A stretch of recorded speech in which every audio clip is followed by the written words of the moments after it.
Hello बच्चों। तो next topic जो है अपना, that is the second last one that we doing right now, that is your chemical kinetics, right. चलो, so let's not waste any time. आपको यहाँ पर सामने सामने दिख रहा है अपना जो पुराना फॉर्मेट, ट्राइड एंड टेस्टेड। एक साइड पे आपको क्वेश्चन बैंक के आपको क्वेश्चंस दिखेंगे, राइट साइड पे आपको पूरी की पूरी टेक्स्ट बुक दिख रही है। चलो let's start without wasting any time. पहला फंडा ये ज़रा समझ लेते हैं, बेसिक इंट्रो हमारा, कि भाई केमिकल काइनेटिक्स में हम पढ़ने क्या वाले हैं। तो केमिकल काइनेटिक्स में we will be dealing with simply rate of reaction. क्या हम लोग डील करेंगे किस चीज़ से? Rate of reaction. When you say rate means what? Physics में आप लोगों ने रेट्स, यानी काइनेटिक्स आप लोग फिजिक्स में, वैसे तो काइनेटिक्स पढ़ते हो फिजिक्स में, इसमें बेसिकली आप लोग मोशन के बारे में पढ़ते हो। यहाँ पर भी वही है, वहाँ पर स्पीड पढ़ते हो, यहाँ पर स्पीड है बट रिएक्शन, ठीक है। वहाँ पर ऑब्जेक्ट्स की आप मोशन या ऑब्जेक्ट्स की स्पीड आप पढ़ते हो, यहाँ पर हम लोग रिएक्शन की स्पीड की बात करेंगे। अब रिएक्शन का स्पीड जो है वो कैसा है? जैसे कि आप लोग फिजिक्स में स्पीड को डिफाइन करते हो the rate at which distance is changing, कितना डिस्टेंस कितने टाइम में। तो यहाँ पर आप इसको किस टर्म्स में देखोगे? आप देखोगे change of concentration per unit time, change of concentration per unit time.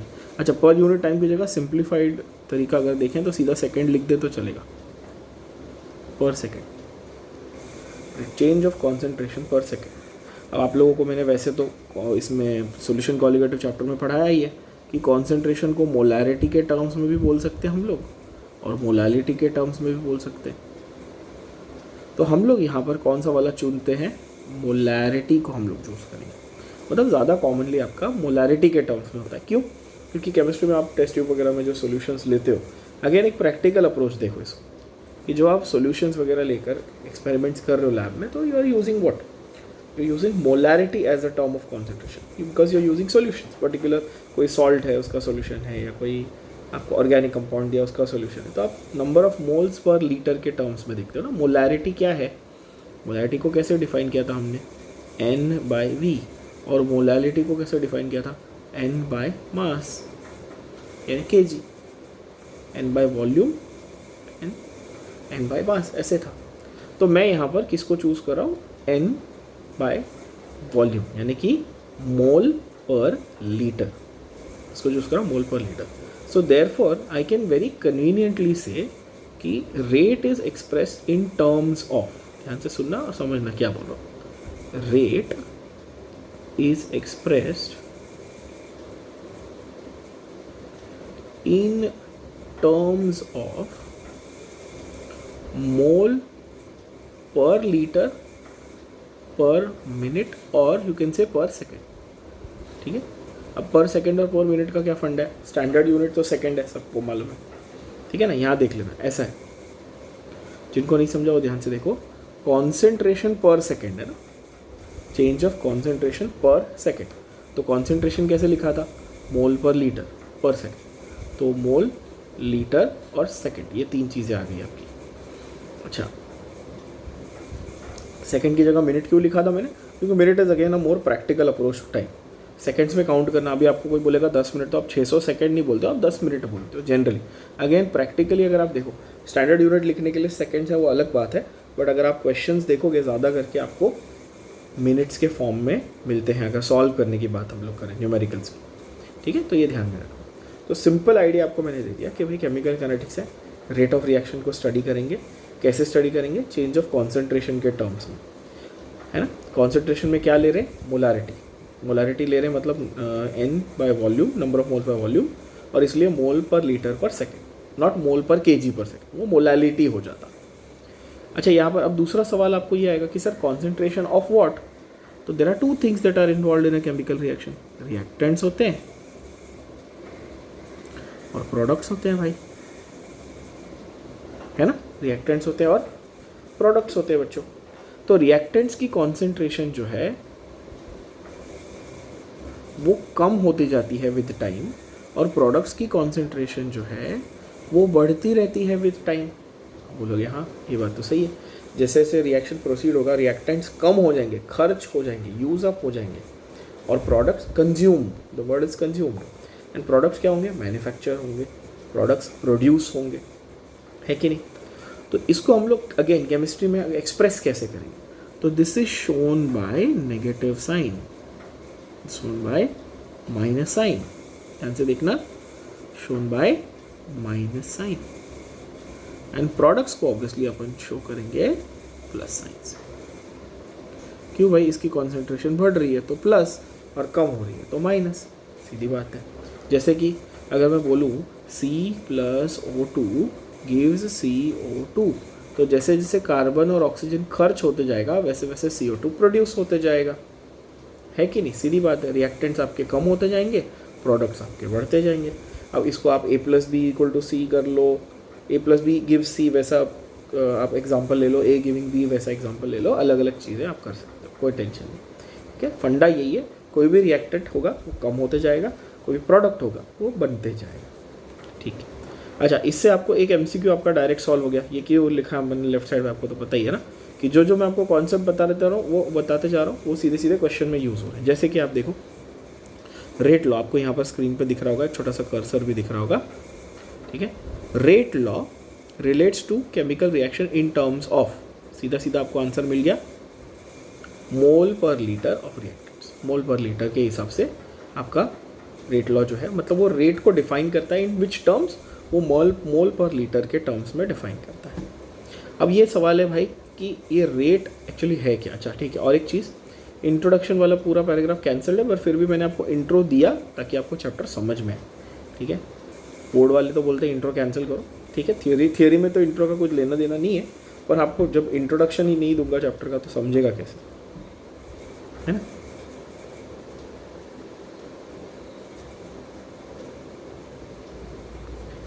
चलो, नाउ वी हैव रेट, जो दो टाइप का है। रेट हमारी है जो रिएक्शन की, वो दो टाइप की, एक एवरेज रेट है, एक इंस्टेंटेनियस रेट है। जब आपको वो पूछे, जब आपको वो क्वेश्चन में ऐसा पूछे कि भाई रेट निकालो, एक रिएक्शन दिया है, आपको बोलेगा इसका रेट बताओ, तो वो दो तरीके से पूछेगा। कैसे दो तरीके से पूछेगा, ध्यान से देखना। वो या तो आपको एवरेज रेट के टर्म्स में पूछेगा, किसके टर्म्स में पूछेगा, एवरेज रेट के टर्म्स में पूछेगा, या तो आपको इंस्टेंटेनियस के टर्म्स में पूछेगा।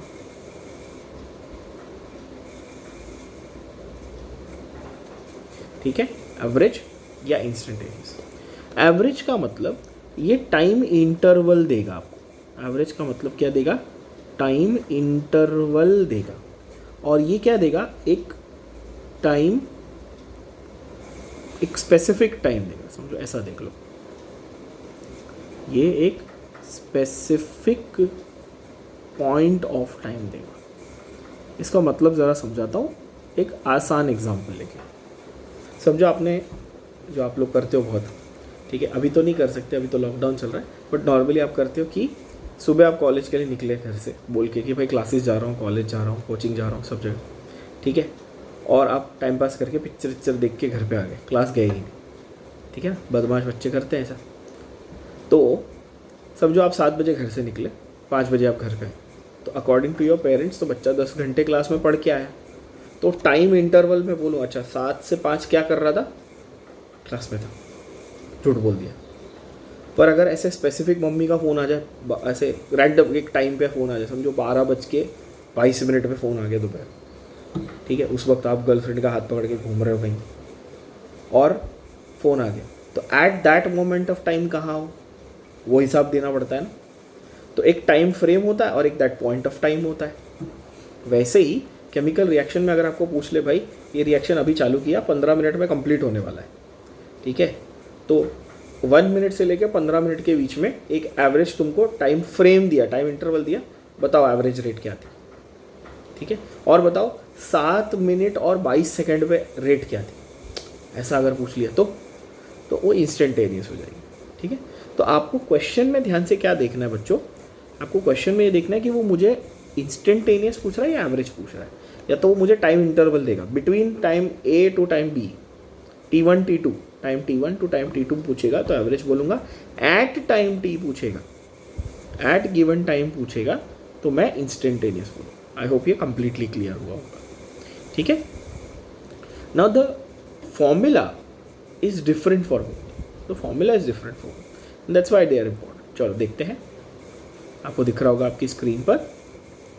फॉर्मूला जो है एवरेज रेट का वो है change in concentration upon total time. Change in concentration upon total, जो टाइम इंटरवल है ना, सपोज आपको बोला अच्छा 1 मिनट से लेके 11 मिनट, तो टाइम इंटरवल कितना हुआ 10 मिनट्स, 11 माइनस 1 है ना, 10 मिनट का।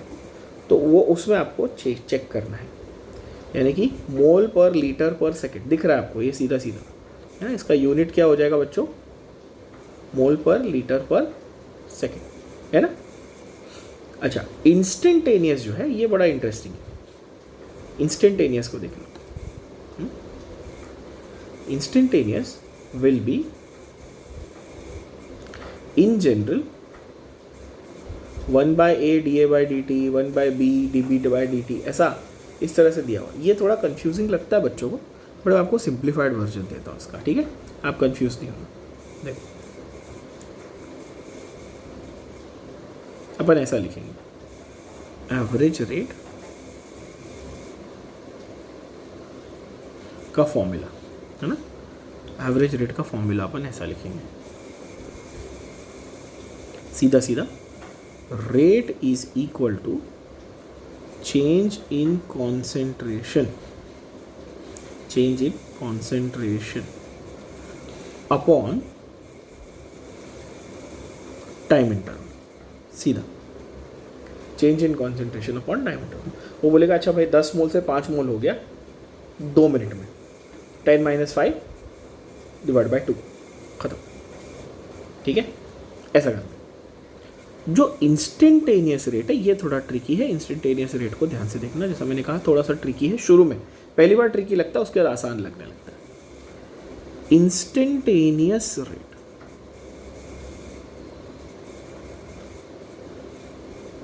को कैसे डिफाइन करेंगे, for the reaction AA plus BB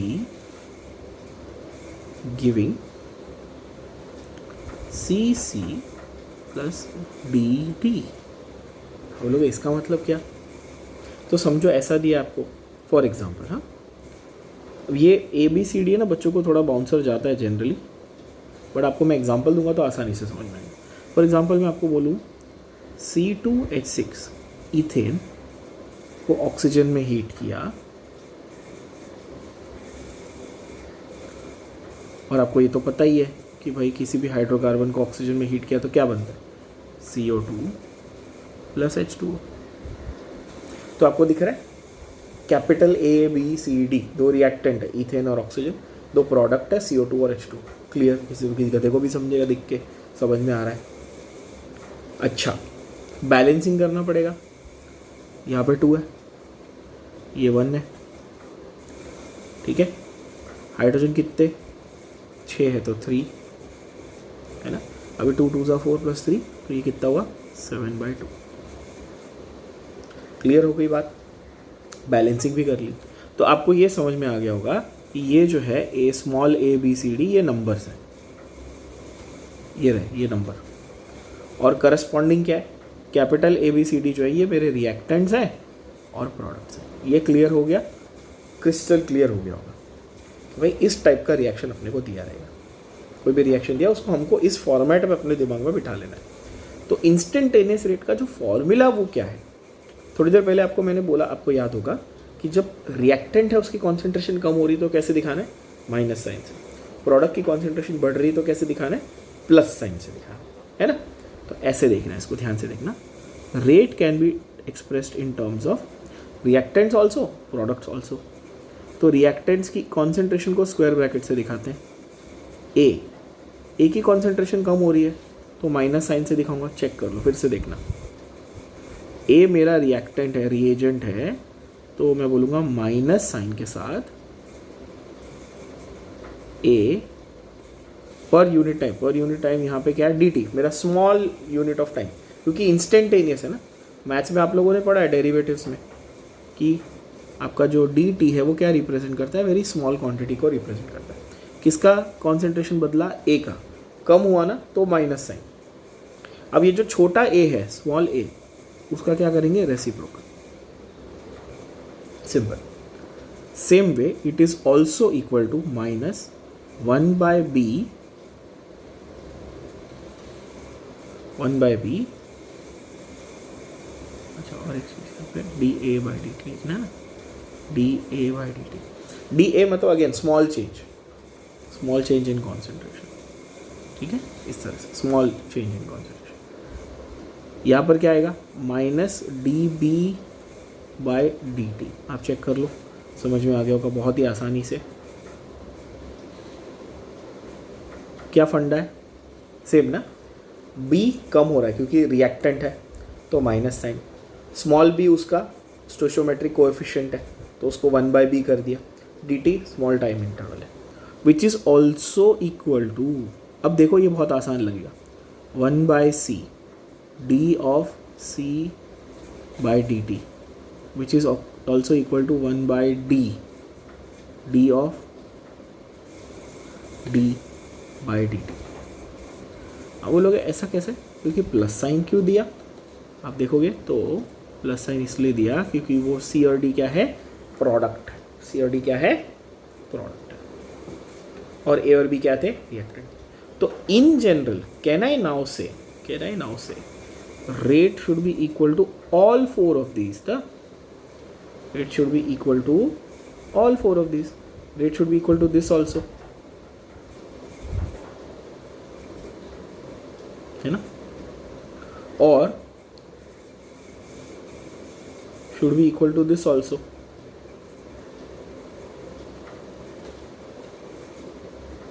है कि नहीं, और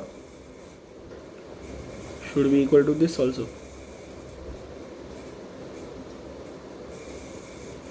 और should be equal to D also, no problem।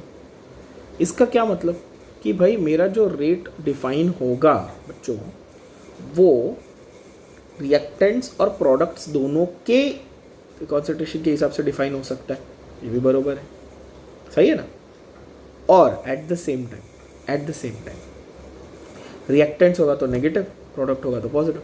Reactant जितना कम होगा उतना ही तो प्रोडक्ट बढ़ेगा पर्टिकुलर रेशियो में, तो इसीलिए it is equal to all, A B C D चारों के हिसाब से आप रिलेट कर सकते हो।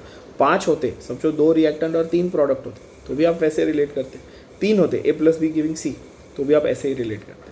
सिर्फ ध्यान में क्या रखना है कि अगर रिएक्टेंट है तो माइनस साइन रखना, प्रोडक्ट है तो प्लस साइन रखना, ये इंपॉर्टेंट है याद, ठीक है।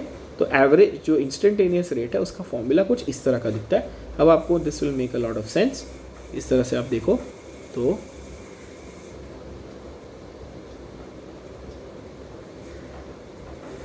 जब प्लस साइन तो बाय डिफॉल्ट है इसलिए वो लिखा हुआ नहीं है वहाँ पर, A plus B B give C C plus D D gives 1/a dA/dt minus में 1/b dB/dt अगेन माइनस में 1/c dC/dt प्लस में और 1/d dd/dt प्लस, ठीक है, इस तरह से करना।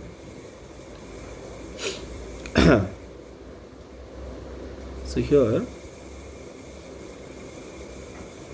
आई थिंक, अच्छा they have not asked you any theoretical question based on this, they've asked you a numerical based on this, ठीक है ना। तो पहले theoretical कंप्लीट कर लेते हैं फटाफट, फिर न्यूमेरिकल्स पे जाते हैं। चलो नेक्स्ट आता है कॉन्सेप्ट हमारा रेट लॉ का बच्चों। नेक्स्ट कॉन्सेप्ट आता है रेट लॉ, ठीक है। अब रेट लॉ ना आपके दिमाग में क्या है, लॉ जो है वो एक स्टेटमेंट होता है ना, जैसे ओम्स लॉ, बॉयल्स लॉ, अपन ने कोलरॉश लॉ, राउल्ट्स लॉ किया, कोलरॉश लॉ किया अपन ने मोलर कंडक्टिविटी के लिए, राउल्ट्स लॉ किया वेपर प्रेशर के लिए, है ना, वो सब अपन ने ऑलरेडी पढ़ा हुआ है। तो रेट लॉ सोचते तो अपने को लगता है कोई स्टेटमेंट होगी, कोई लॉ होगा, but actually rate law is not rate law, it is an equation. Rate law is not a law, it is an equation. और रेट लॉ बोलता है, ध्यान से सुनना, बहुत इंपॉर्टेंट है, बहुत इंपॉर्टेंट स्टेटमेंट बोलने जा रहा हूँ। रेट लॉ बोलता है बच्चों कि आप सिर्फ रिएक्टेंट्स को कंसिडर करो, प्रोडक्ट्स को मत करो। ये पहला रेट लॉ जो बोलता है वो, ठीक है, इसलिए अगर आप देखेंगे आपको एमसीक्यू में यहाँ पर रिएक्टेंट्स ये लिख के मिला, देख सकते हो आप, तो मैंने सॉल्व करके दिया आपको। आप देखोगे तो रेट लॉ बोलता है भाई आप रिएक्ट, इसके पहले हमने इंस्टेंटेनियस रेट में रिएक्टेंट्स के टर्म्स में भी लिखा, प्रोडक्ट्स के टर्म्स में भी लिखा, ए बी सी डी चारों के टर्म्स में लिखा। बट रेट लॉ ये वर्ड जब आप लिखते हो तो आपको समझाता है वो कि ऐसा बोलता है कि यार रिएक्टेंट्स के टर्म में लिखना। तो बोलते हैं ठीक है, चलो देखते हैं अपन रिएक्टेंट के टर्म्स में इसका मतलब क्या है। लेट्स सी, रिएक्टेंट्स के टर्म्स में मतलब इसका क्या मतलब है देखते हैं। ठीक है, ऐसे देखते हैं रिएक्टेंट के टर्म्स में।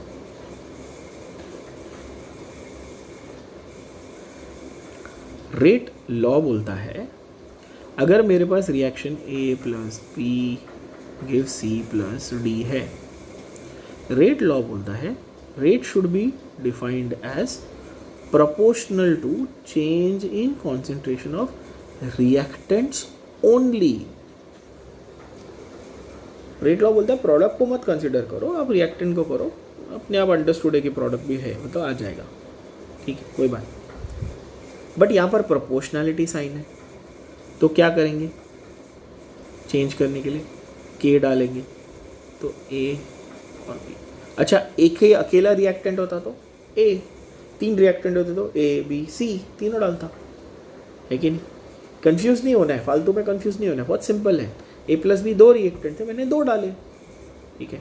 के क्या है, ऑब्वियसली कॉमन सेंस है, रिएक्शन कांस्टेंट है, नहीं रेट कांस्टेंट है, ठीक है। मैं कुछ भी बोलूँगा आप कुछ भी मान लोगे क्या, लॉजिकल है। रेट फाइंड आउट कर रहे हैं, रेट कांस्टेंट है, रिएक्शन कांस्टेंट तो इक्विलिब्रियम में आएगा ना, ठीक है ना। तो यहाँ पर रेट कांस्टेंट है कि सीधी बात है। तो आपको अब ये समझेगा कि अच्छा रेट लॉ बोलता है कि भाई rate of reaction is proportional to, अब ये ए और बी तो समझ में आया सर, स्क्वायर ब्रैकेट मतलब कॉन्सेंट्रेशन ये भी समझ में आया। अच्छा कोऑर्डिनेशन केमिस्ट्री में स्क्वायर ब्रैकेट मतलब complex, coordination sphere, right, coordinate bond, सब कुछ बोलते हो ना उसको तो वहाँ पे। पर यहाँ पर कॉन्सेंट्रेशन इनऑर्गेनिक फिजिकल में क्या है, कॉन्सेंट्रेशन होता है स्क्वायर ब्रैकेट, ठीक है। अच्छा वो रेस टू एक्स और रेस टू वाई ये क्या है, इसके ऊपर आऊँगा मैं, ये ऑर्डर होता है, ठीक है। तो यहाँ पर अगर आप देखो rate is equal to K A raise to X और बी रेस टू वाई, ये ऑर्डर ऑफ रिएक्शन होता है। ये वर्ड आप लोगों ने बहुत बार सुना होगा ऑर्डर ऑफ रिएक्शन, बट कुछ लोगों को नहीं समझ में आता, आज समझ में आ जाएगा, ध्यान से देखना, ठीक है। This equation is called the rate law, ये जो इक्वेशन है इसी को रेट लॉ बोलते हैं। तो जैसा मैंने कहा कि रेट लॉ एक लॉ नहीं, एक्चुअली रेट लॉ एक इक्वेशन है, it's a misconception that they call it a law, it's actually an equation, it's not a law, ठीक है। अगर एक्स और वाई दोनों 1 होते तो रेट के और के इंटू ए इंटू बी होता, तो concentration of A into concentration of B होता। क्यों, एक्स और वाई की वैल्यू 1 है। इसका मतलब क्या, ध्यान से देखो कि भाई एक्स और वाई के रिस्पेक्ट में रेट जो है वो वेरी कैसे कर रहा है। अगर एक्स और वाई के रिस्पेक्ट में रेट जो है आपका वो 1:1 रेशियो में वेरी कर रहा है, तो एक्स को डबल करेंगे तो रेट भी डबल होगा, वाई को डबल करेंगे रेट भी डबल होगा, दोनों को डबल करेंगे तो रेट 4 टाइम्स हो जाएगा, है ना। तो एक्स और वाई के केस में अगर 1:1 होता, तो सपोज ऐसा होता कि x2 और y1 होता, तो x को डबल किया तो रेट 4 गुना हो गया। क्यों, क्योंकि x रेस टू 2 है और अगर a रेस टू 2 है, वैसा कर सकते थे। तो आपको यहाँ पे समझाता हूँ, अलग अलग 2-3 एग्जाम्पल लेके समझा देता हूँ, ठीक है। यहाँ पे देख लेना, a रेस टू x और b रेस टू y जो है, यहाँ पर x plus Y is equal to order of reaction, ऐसे याद रखना, x plus Y is equal to order of reaction बच्चों, x plus Y is equal to order, ठीक है, ध्यान से देखना। सो अगर सपोज मेरा ऐसा लिखा होता a और a 1:1, मतलब कि a को डबल किया, 1:1 रेशियो, मतलब 1:1 रेशियो मतलब सेम अमाउंट से बढ़ेगा, तो a को डबल किया तो रेट भी डबल, b को डबल किया रेट भी डबल। सपोज ऐसा लिखा रहता, सपोज ऐसा लिखा होता कोई रिएक्शन के लिए कि a रेस टू 2, अकेला रिएक्टेंट है ए, अकेला रिएक्टेंट है ए, और उसके रिस्पेक्ट में जो पावर है, जो ऑर्डर है वो 2 है। इसका मतलब कि ए डबल किया, ए को डबल किया तो रेट है ना 4 टाइम्स हो जाएगा। ए को ट्रिपल किया तो रेट उसका स्क्वायर यानी कि 9 टाइम्स हो जाएगा। इस तरह से कर रहे हैं ना। Suppose rate is k into A raise to half किया, मतलब a के रिस्पेक्ट में हाफ, ऐसा हो गया। हाफ फ्रैक्शन चलता है, ऑर्डर में फ्रैक्शन चलता है। इसका मतलब क्या कि भाई a को डबल किया ना तो रेट हाफ हो गया, a को 4 टाइम्स किया तो रेट 1/4 हो गया। इस तरह से कर रहे हैं अपन, ठीक है ना। तो यहाँ पर बहुत इंपॉर्टेंट है ये समझना कि ये जो ऑर्डर जो ऊपर x और y लिखा हुआ है, ये किस सेंस में लिखा हुआ है, कि वो कितनी बार चेंज होने वाला है वो देखते हैं अपन। ठीक है, ध्यान से देखना कितनी बार वो चेंज होने वाला है वो अपन देख रहे हैं। चलो, so that was your rate law. बच्चों ज़्यादा इसमें दिमाग नहीं लगाना है, रेट लॉ सिंपल है, रेट लॉ बहुत ही इजी चीज़ है। भाई रेट लॉ क्या होता है और कैसे लिखते हैं ये देखना था सिर्फ। अब वो बोल रहा है derive an integrated rate law, ध्यान से देखना, डिराइव इंटीग्रेटेड रेट लॉ। तो रेट लॉ और इंटीग्रेटेड रेट लॉ में डिफरेंस क्या है ज़रा समझाता हूँ, ठीक है। I think so. और एक, हाँ, एक जो क्वेश्चन अपन ने ऑलरेडी कवर कर लिया एक्चुअली, वो ये वाला था, इंस्टेंटेनियस रेट ऑफ रिएक्शन। इसका किस तरह से हम लोग आंसर लिखेंगे, मैं आता हूँ उस पर वापस।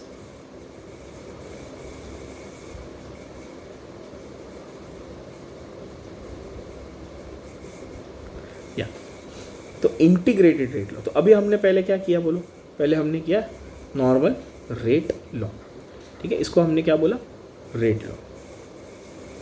इस इक्वेशन को, कौन से वाले इक्वेशन को बोला भैया, इस इक्वेशन को रेट लॉ। अब मैं आपको बता रहा हूं integrated rate law.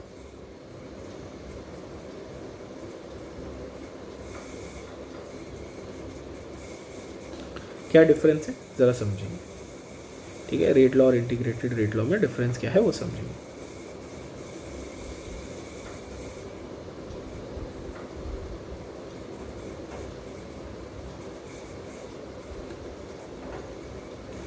Integrated rate law, ठीक है। क्या फंडा है ज़रा समझते हैं। Integrated rate law, it's basically what, it's assuming that the reaction that is occurring in small time intervals. जैसे हमने थर्मोडायनेमिक्स में W मैक्स किया ना, थर्मोडायनेमिक्स में W मैक्स किया, वैसे तो यहाँ पर क्या करना है कि भाई एक रिएक्शन है जो स्टार्ट पॉइंट से एंड पॉइंट जा रहा है, उसको छोटे छोटे पार्ट्स में आप डिवाइड करके समझ रहे हो, और फिर उन सबको इंटीग्रेट करके आप रेट ऑफ रिएक्शन निकाल दो। चलो ठीक है, तो इंटीग्रेटेड रेट लॉ देखते हैं। अब यहाँ पर उसने आपको क्वेश्चन क्या पूछा है ज़रा वो भी देख लो। यहाँ पर उसने आपको क्वेश्चन ये पूछा हुआ है, derive integrated rate law for first order reaction of the type A gives B + C। ठीक है, एक रिएक्शन है जो फर्स्ट ऑर्डर का है। अभी ऑर्डर क्या है मैं आपको बताता हूँ 2 मिनट में, ठीक है।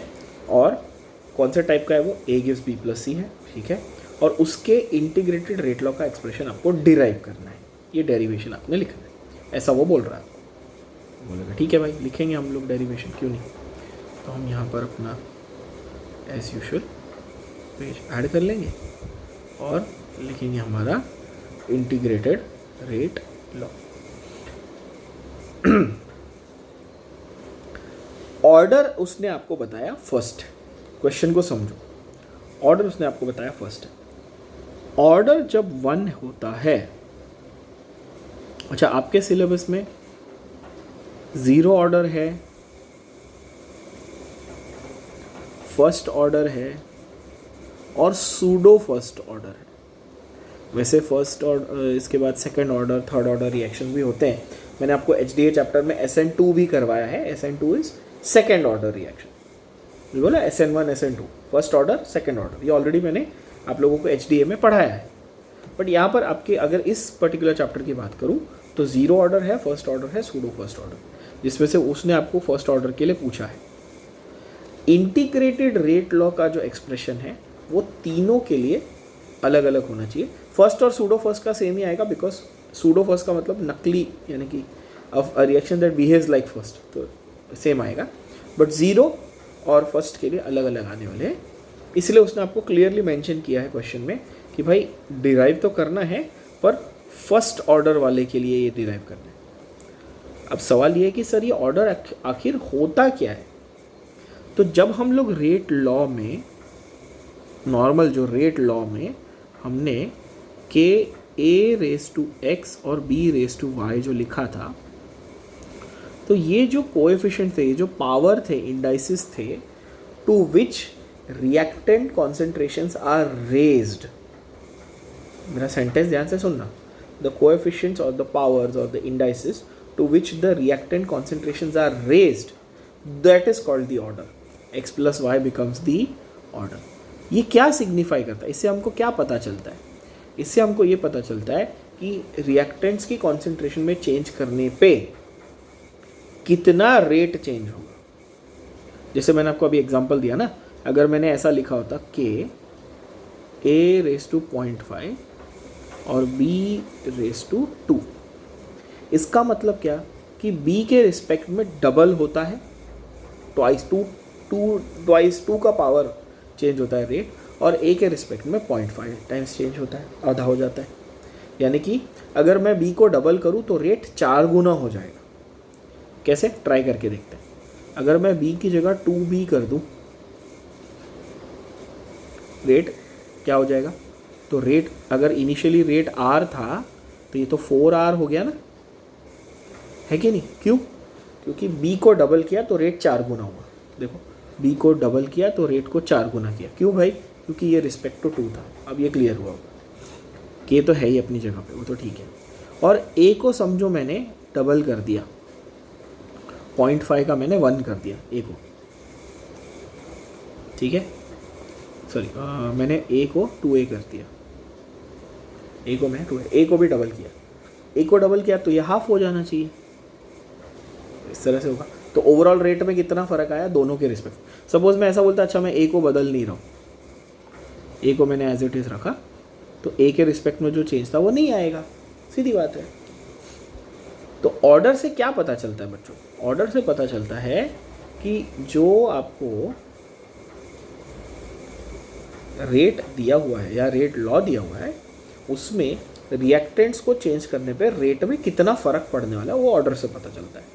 फर्स्ट ऑर्डर मतलब 1:1 के रेशियो में चेंज होगा, सीधी बात है, फर्स्ट ऑर्डर, ठीक है? अब ऐसा हो सकता है कि एक रिएक्शन आपको दिया हुआ है और उसने बोला कि उसका रेट लॉ ऐसा लिखा है, a⁻1 b⁻2। तो आप क्या बोलोगे? First order with respect to a, but second order with respect to b। a के रिस्पेक्ट में क्या है? First order. b के रिस्पेक्ट में क्या है? Second order. टोटल ऑर्डर कितना है इस पूरे रिएक्शन का? 1 + 2 = 3। ऐसे बोलना है। टोटल ऑर्डर कितना है? 1 + 2 = 3। उसमें से a के रिस्पेक्ट में फर्स्ट ऑर्डर है, b के रिस्पेक्ट में सेकेंड ऑर्डर है। अब ये आई थिंक इतने सारे एग्जाम्पल के बाद तो डेफिनेटली क्रिस्टल क्लियर सभी बच्चों को हो गया, ठीक है? तो ऑर्डर क्या है ये क्लियर हो गया। अब हम लोग जाते हैं हमारे डेरिवेशन पे। डेरिवेशन प्लीज़ अपनी टेक्स्ट बुक लेकर सामने सामने मार्क कर लो, स्टेप बाय स्टेप। पहले भी बता चुका हूँ। देखो, आप इसको ना इंटेलिजेंटली पढ़ने का, बोर्ड एग्जाम के लिए अपन जब पढ़ रहे हैं ना, इंटेलिजेंटली पढ़ने का। डिस्टिंग्विश बिटवीन का एक क्वेश्चन श्योर है, डेरिवेशन का एक क्वेश्चन श्योर है, न्यूमेरिकल के 3 क्वेश्चन श्योर है। तो अपने को उस फॉर्मेट में इसको करना है कि अच्छा डेरिवेशन है, पूरे सिलेबस में मिला के 5-6 से ज़्यादा डेरिवेशन नहीं है। तो मैं एक साथ सारे डेरिवेशन मार्क कर लेता हूँ टेक्स्ट बुक में, एक एक करके मैं आपको लेक्चर में मार्क करवाते ही जाता हूँ। तो आप क्या करोगे? एक साथ बैठ के सारे डेरिवेशन प्रैक्टिस कर ले, एक साथ बैठ के सारे डिस्टिंग्विश लर्न कर ले, ठीक है? उस तरह से आपने ये लॉजिकली करना है, ठीक है? चलो, तो integrated rate law for first order reaction. For first order reaction. Now only difference you have to make here is, आपको टेक्स्ट बुक में ए गिविंग प्रोडक्ट ऐसा दिया है, आपको लिखना है for this reaction A giving, instead of writing product you will write A giving B plus C. पूछो क्यों? क्योंकि यहाँ पर क्वेश्चन में ए गिविंग बी प्लस सी पूछा होगा. ऐसा आपको ये क्लियर हो गया होगा. बाकी पूरा सेम टू सेम रहेगा. तो ये मेरा पहला लाइन रहेगा हमेशा, consider the first order reaction. ठीक है, मैं फर्स्ट ऑर्डर रिएक्शन कंसिडर कर रहा हूँ. ए गिविंग ये rate law is given by, एक ही रिएजेंट है. देखो ए के रिस्पेक्ट में फर्स्ट ऑर्डर है, तो आप बोलोगे ठीक है. तो rate is equal to k into ए, के इंटू ए रेस टू 1 है ना बाय डिफॉल्ट. क्यों? क्योंकि फर्स्ट ऑर्डर है. तो ये अंडरस्टूड है, इसलिए लिखा नहीं है. समझे? रेट इज इक्वल टू वो minus D A by D T, वो था ना इंस्टेंटेनियस रेट, वो छोड़ दो. अब रेट लॉ लिखो. रेट लॉ क्या था? के इंटू ए. ठीक है, वेर ए का दिस स्क्वायर ब्रैकेट में A is what? Concentration of reactant at time T. At time T whatever was the concentration, वो लिखा हुआ है. Rearranging this equation, now instantaneous rate के हिसाब से minus D A by D T था, लिख लो क्योंकि रीअरेंज करना है. तो rearranging D A by A is minus K by D T, है ना. अब यहाँ पर एक थोड़ा सा कैच है, ध्यान से देखना. मैंने रिएक्शन शुरू किया ए गिविंग बी प्लस सी, तो शुरू में ये मेरे पास 100% था और ये दोनों 0% थे. फिर थोड़ी देर बाद ये 90% हुआ होगा, तो ये 10% हो गए. फिर थोड़ी देर बाद ये 50% हुआ होगा, तो ये 50-50 हो गए. ऐसा हुआ होगा ना ऑब्वियसली. एक टाइम के बाद ये 0 हो जाएगा और ये दोनों पूरे हो जाएंगे जब रिएक्शन कंप्लीट होगा, आइडियली स्पीकिंग, है ना. इसका मतलब कि ये ए की कॉन्सेंट्रेशन शुरुआत में 100% थी, तो उसको मैं ए नॉट बोल सकता. Eight time T not, T0 जब शुरुआत हुई तभी ए की कॉन्सेंट्रेशन कितनी थी, ए की जगह पे मैं ए नॉट लिखता हूँ. एंड जब कंप्लीट होने आया तो ए मेरे पास हो सकता है थोड़ा बच गया हो. ज़रूरी नहीं ना कि हर रिएक्शन हमेशा कंप्लीशन पे ही जाता है. कभी कभी आपके पास रिएजेंट बचते हैं. आपको लिमिटिंग रिएजेंट और एक्सेस रिएजेंट शुरू में सिखाया गया था 11th में. तो ए नॉट और एट टाइम टी जो बचेगा उसको मैं ए टी बोलूँगा. A T not 80, A T. ठीक है, ए टी. क्या फंडा है? A not is initial concentration at time T not, A T is concentration at time T, right. तो ये जो इक्वेशन आपको मिला, आपको, अच्छा इसको आप इक्वेशन को मैंने आपको पहले भी सिखाया, ये थर्मो में भी सिखाया था. ठीक है, इसको आप इक्वेशन 1 बोल दोगे, इसको आप इक्वेशन 2 बोल दोगे, इसको आप इक्वेशन 3 बोल दोगे. ठीक है ना. आप ये 6.5 ये सब मत लिखना एग्जाम में, आप ये थोड़ी लिख के आ सकते हो. आपको तो 1 2 3 लिखना पड़ेगा ना. ठीक है, इस तरह से. चलो, तो A not at initial concentration, A T at final concentration, यानी कि एट टाइम टी. तो इक्वेशन को इंटीग्रेट करेंगे, इस थर्ड इक्वेशन को हम इंटीग्रेट करेंगे between these limits of A not and A T. अब आपको ये, अब मैथ्स वालों को तो बहुत ही आसानी से समझ जाता है ये, कि बायो वालों को थोड़ा गड़बड़ लगता है कि भाई मेरे पास एक लिमिट दी है ना, 100 से 0 जाना है मुझे. कॉन्सेंट्रेशन शुरू में मैक्सिमम थी, पूरी थी, ख़त्म होते होते रिएक्शन होते होते ख़त्म हो जाएगी, तो ए नॉट से ए टी मुझे जाना है. ठीक है, तो वो मेरी लिमिट है, उसी के बीच में मेरा पूरा रिएक्शन हो रहा है. तो इस इक्वेशन को मैं इंटीग्रेट करूँगा. इंटीग्रेशन का फंडा ये है कि सारे जो सिमिलर टर्म्स हैं, अगर सपोज मेरे को डी एक्स है तो नीचे एक्स लाना पड़ेगा, इसलिए उसको रीअरेंज करके डी ए बाई ए ऐसा लेके आए थे. ठीक है, ये मैथ्स वालों को तो बहुत आसानी से समझ जाता है ना ये. ठीक है, okay. On integration you will get limits, obviously natural log of a between the limits of a naught and a t gives minus k into t. t is time. k तो कांस्टेंट था, constant तो integration sign के बाहर आ जाता है. You substitute the limits, natural log a naught by a t by a naught is minus K T. उल्टा करो नेगेटिव साइन निकालने के लिए, k becomes 1 by T natural log of a naught by a t. और natural log को log to the base 10 में convert करना है. क्यों करना है? क्योंकि हमारा log table log to the base 10 में होता है. Is converting this is k is equal to 2.303 by t log of a naught by AT. ये मेरा एक्चुअल इंटीग्रेटेड रेट लॉ है for the first order reaction. ये मेरा final rate law है, ये उसका एक्सप्रेशन है for the first order reaction बच्चों. k is equal to 2.303 by T log of a naught by AT.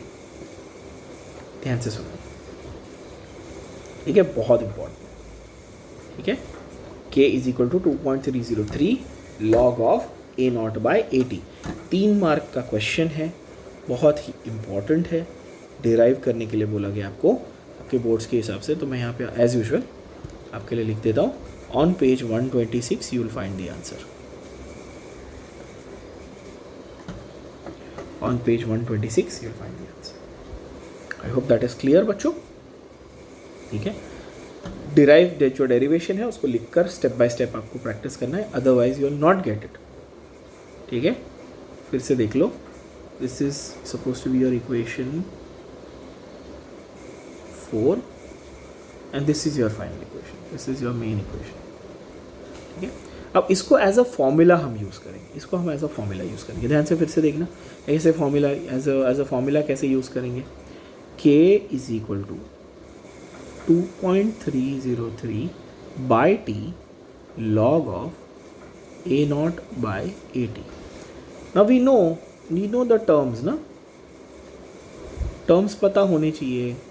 k क्या है, रेट कांस्टेंट है. ठीक है, t क्या है, टाइम है. ठीक है, 2.303 पता है. a नॉट क्या है, इनिशियल कॉन्सेंट्रेशन, मतलब स्टार्टिंग कॉन्सेंट्रेशन है. तो दोनों को स्क्वायर ब्रैकेट में लिखना पड़ेगा ना, कॉन्सेंट्रेशन है ना दोनों. और AT क्या है, फाइनल कॉन्सेंट्रेशन. सिंपल. ये 4 चीज़ आपको क्वेश्चन में दी रहेगी, आपको करना है कैलकुलेशन, सीधी बात है. ठीक है, इस तरह से. ऑब्वियसली इस पे न्यूमेरिकल्स भी अभी हम करेंगे तो आपको समझेगा. अच्छा, units of rate constant for first order reaction.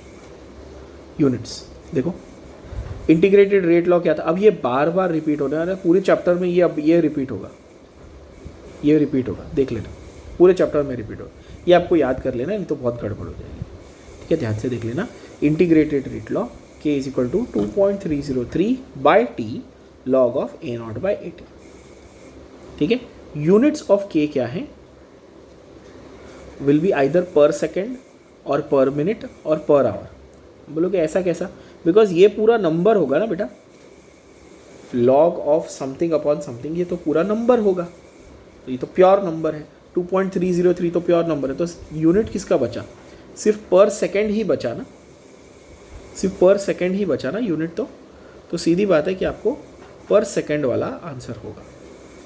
अच्छा, एक चीज़ यहाँ पर देख लेना, आपको बोलेगा, कोई क्वेश्चन देगा और बोलेगा ये देखो पर सेकेंड. आपको वो अगर ऐसा ना बताए, यहाँ पे तो फर्स्ट ऑर्डर लिख के दिया है, अगर फर्स्ट ऑर्डर ना लिख के दे, आपको सिर्फ यूनिट लिखा हुआ है उसने पर सेकेंड, देख सकते हो आप, तो आपको क्लियरली समझ में आ जाएगा कि भाई पर सेकेंड यूनिट लिखा है, मतलब ये तो फर्स्ट ऑर्डर है यार. सीधी बात है, तो फर्स्ट ऑर्डर है. और फर्स्ट ऑर्डर है, इसका मतलब मैं इसके ऊपर फर्स्ट ऑर्डर का जो इंटीग्रेटेड रेट लॉ उसका इक्वेशन लगा सकता हूँ. मतलब k is equal to 2.303 by T log of a naught by AT. इस तरह से है कि नहीं. तो बहुत इंपॉर्टेंट, समझ में आया होगा आपको कि किस तरह से इसको करना है. तो यहाँ पर आपको बोलता है रेट कांस्टेंट जो है, एक और तरीका, एक और टाइप का क्वेश्चन देखो. पर सेकेंड रेट कांस्टेंट का यूनिट आपको दिया है पर सेकेंड. तुरंत आंसर क्लिक हो जाएगा, क्या है, फर्स्ट ऑर्डर है ना. और अगर आप देखो तो ये 1 मार्क का क्वेश्चन है, तो इसमें आपको सॉल्विंग नहीं करनी, इसमें आपको लॉजिक सिंपल आंसर लिख के क्या आना है. Since the units of rate constant are given as per second, तो आपका ऑर्डर क्या है, फर्स्ट ऑर्डर। पूरा सॉल्व थोड़ी करना है, सिंपल। आपको आई होप ये सबको समझ में आ रहा हो मैं क्या बोल रहा हूँ, ठीक है। आपको जैसे पर सेकेंड दिखे आप बोल देना फर्स्ट ऑर्डर, क्लियर। अच्छा, उसके बाद आते हैं हाफ लाइफ पे। हाफ लाइफ क्या होता है?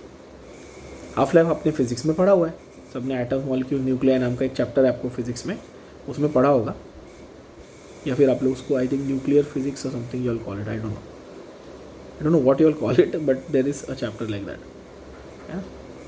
in which you study about alpha beta gamma rays and decay, radioactive decay and half life वगैरह। तो हाफ लाइफ का फंडा वहाँ भी और यहाँ भी सेम है, ध्यान से देख लेना। हाफ लाइफ नाम ही वही है यार, हाफ लाइफ मतलब टाइम टेकन, मतलब time taken for reactant concentration. अब मैं रिएक्टेंट कॉन्सेंट्रेशन को शॉर्ट में लिख रहा हूँ, रिएक्टेंट और बॉक्स, बॉक्स मतलब concentration, to become half of initial, to become half of initial. मुझे बताओ इनिशियल क्या था? आप बोलोगे सर इनिशियल तो ए नॉट था, तो ए टी को मैं ए नॉट बाई 2 लिख दूँ हाफ लाइफ में। हाँ ये बात सही है, सही बात है। क्यों भाई? हाफ लाइफ को डिफाइन ही किया हाफ ऑफ इनिशियल। इनिशियल क्या था? ए नॉट था, तो ए नॉट का आधा ए नॉट बाई 2, तो A T becomes A not by 2 where half of the time has passed, where half of the time has passed। सीधी बात है भाई, अगर रिएक्शन का आधा टाइम हाफ लाइफ हो गई है, कैसे ढूंढेंगे हाफ लाइफ? कितने मिनट में, कितने घंटे में, कितने साल में, जो भी है, कितने टाइम में इनिशियल कॉन्सेंट्रेशन आधी हो गई। सपोज आपने 100 ग्राम रिएक्टेंट से चालू किया था, 10 मिनट बाद 50 ग्राम हुआ तो उसकी हाफ लाइफ 10 मिनट। 1 घंटे बाद 50 ग्राम हुआ, हाफ लाइफ 1 घंटा। मतलब आपने 1000 ग्राम से चालू किया, 500 ग्राम कब पहुंचा, बस उतना चेक करना, उसको हाफ लाइफ बोलते हैं सीधी भाषा में। बट केमिस्ट्री की भाषा में या मैथमेटिकली एक्सप्लेन करना है तो कैसे करेंगे? ये जो हमने अभी इक्वेशन बोला, मैंने आपको क्या बोला, ये इक्वेशन बार बार रिपीट होगा, इससे अलग अलग चीज़ें डिराइव करेंगे, और आपको ये 3-4 बार ऐसे कराऊंगा मैं कि दिमाग में बैठ जाएगा।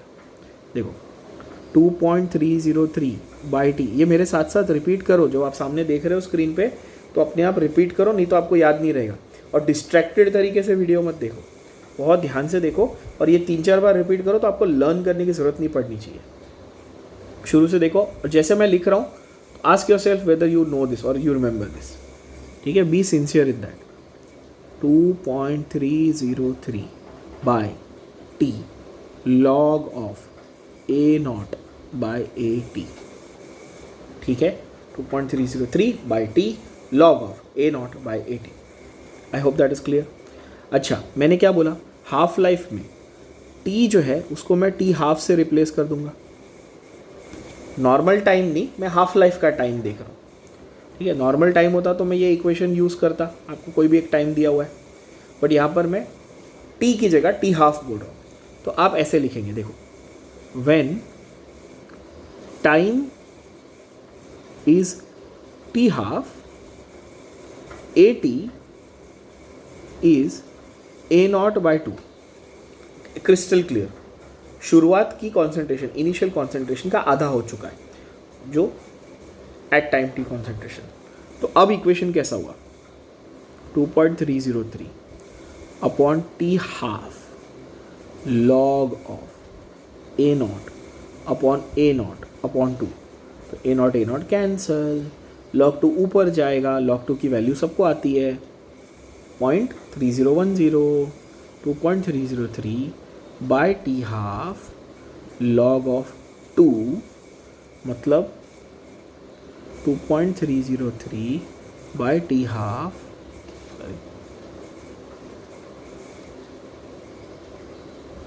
इंटू 0.3010। आप मल्टीप्लाई करके देख सकते हो, आपका आंसर आएगा 0.693 बाय टी हाफ। तो टी हाफ का फॉर्मूला क्या हो गया, 0.693 बाय के। किसके लिए? ये सबके लिए वैलिड है? नहीं, ये फर्स्ट ऑर्डर के लिए वैलिड है। आप पूछोगे क्यों? क्योंकि मैंने कहाँ से शुरुआत की थी, मैंने integrated rate law for first order से शुरुआत की थी ना बच्चों, मैंने डिराइव ही उसी को यूज़ करके किया। तो ये किसके लिए वैलिड है? ये फर्स्ट ऑर्डर के लिए। अब बच्चे यहाँ पर सर पकड़ लेते, मतलब सर हमको जीरो ऑर्डर के लिए अलग पढ़ना पड़ेगा, फर्स्ट ऑर्डर के लिए अलग पढ़ना पड़ेगा, सूडो फर्स्ट के लिए अलग। देखो फर्स्ट और सूडो फर्स्ट में तो सेम होगा कि दोनों बिहेव लाइक फर्स्ट, तो आपको दो ही कैटेगरी पढ़नी है टेक्निकली, जीरो ऑर्डर और फर्स्ट ऑर्डर, बस यही करेंगे। फर्स्ट ऑर्डर की हो गई, जीरो ऑर्डर की कर लेते हैं, हो गया आंसर। फॉर्मूला क्या समझ में आया? Half life is 0.693/K। अब इससे फंडे जो हैं क्या क्या निकल के आते हैं, पहला ही देख लो, 50% कंप्लीट। 50% कंप्लीट मतलब वो हिंट दे रहा है कि भाई हाफ लाइफ हुआ है, बोलो हाँ की ना। 50% कंप्लीट मतलब हाफ लाइफ, सीधी बात है ना। मतलब उसकी हाफ लाइफ उसने आपको दे दी 69.3 मिनट्स। और आप देखेंगे ये जो फंडा है ना 0.693 मेरा यहाँ पे, तो कैंसिलेशन के हिसाब से आपको उस तरह से दिया रहेगा। कई बार ऐसा होता है कि आपको कैंसिलेशन के हिसाब से दिया रहेगा उसने नंबर, कि आपका कैंसिल आउट हो जाए फटाफट। और एक देखते हैं,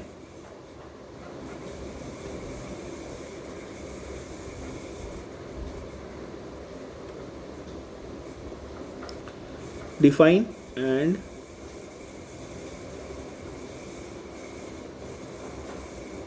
या ये रहा डिराइव एन एक्सप्रेशन, ये वाला आप देखो, डिराइव एन एक्सप्रेशन फॉर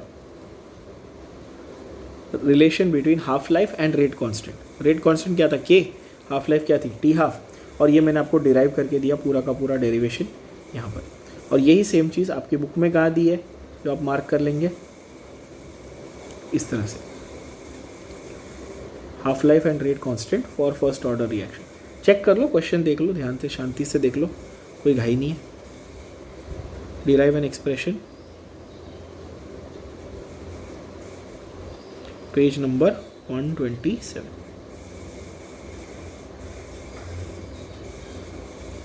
क्या डेरिवेशन था देखेंगे?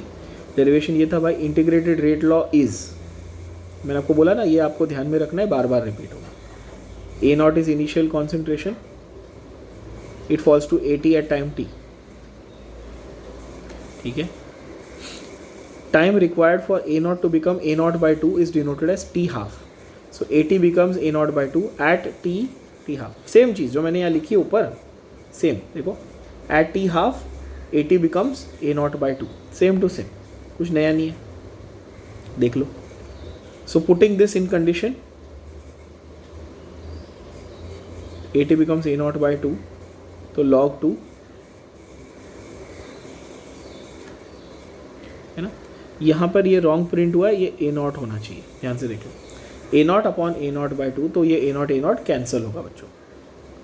तो आपका फाइनल इक्वेशन क्या आ जाता है, मैंने आपको ऑलरेडी डिराइव करके दे दिया, ये मार्किंग कर लो, नहीं तो बाद में बहुत रोगे, बड़ा पछताओगे, बड़ा पछताओगे, है ना, गाना है ना अरिजीत सिंह का, ठीक है। अगर इसको नहीं मार्क करोगे तो बड़ा पछताओगे, क्या, बहुत इंपॉर्टेंट है बेटा ये। और 127 पेज नंबर पे आपको मार्किंग भी दे दी, मैंने एक्सप्लेन भी कर दिया, डिराइव भी करके दिखा दिया। अब इससे ज़्यादा क्या करूँ, जान दे दूँ, जॉब छोड़ दूँ, हैं? चलो, तो क्या करेंगे, डिराइव करेंगे अपन हाफ लाइफ का ये फंडा इस तरह से। तो ये हुआ हमारा half life for first order. अब हम लोग जाते हैं किस पे, जीरो ऑर्डर। तो अगेन इसको अगर करने का मैं आपको सिंप्लीफाइड वर्जन और एक बता दूं थोड़ा सा,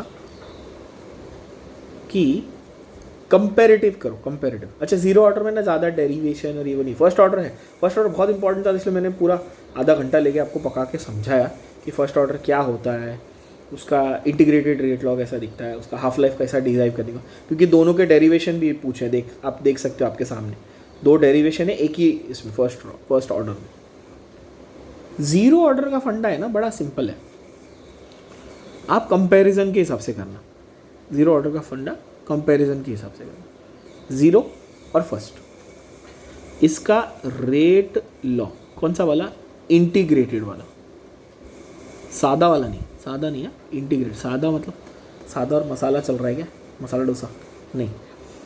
नॉर्मल रेट लॉ अपन कैसे लिखते हैं, K into reactant raise to X और reactant raise to Y. Integrated rate law ये वाला कौन सा, जो हमारा फेवरेट हो गया अभी, 2.303 by T log of A not by A T.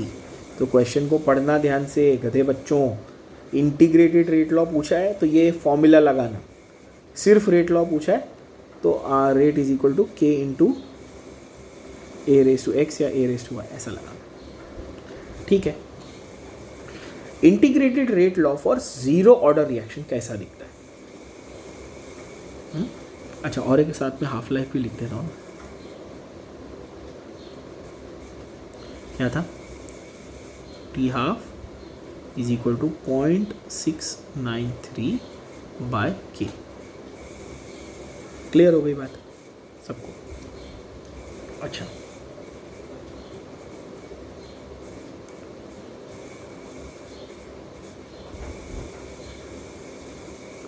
Zero order reaction, अब आ जाते हैं इसमें इंटीग्रेटेड रेट लॉ, ठीक है। फंडा बड़ा वही है, सिंपल है। क्या? Reactant giving product rate is minus D A by A, वही फंडा शुरू वाला इंस्टेंटेनियस रेट वाला, minus D A by A. क्यों माइनस साइन? क्योंकि रिएक्टेंट है, minus sign. K A raise to zero, कहाँ से आया भैया ये जीरो? क्योंकि जीरो ऑर्डर बोल के तो लिख रहा है वो, और anything raise to zero is what? 1।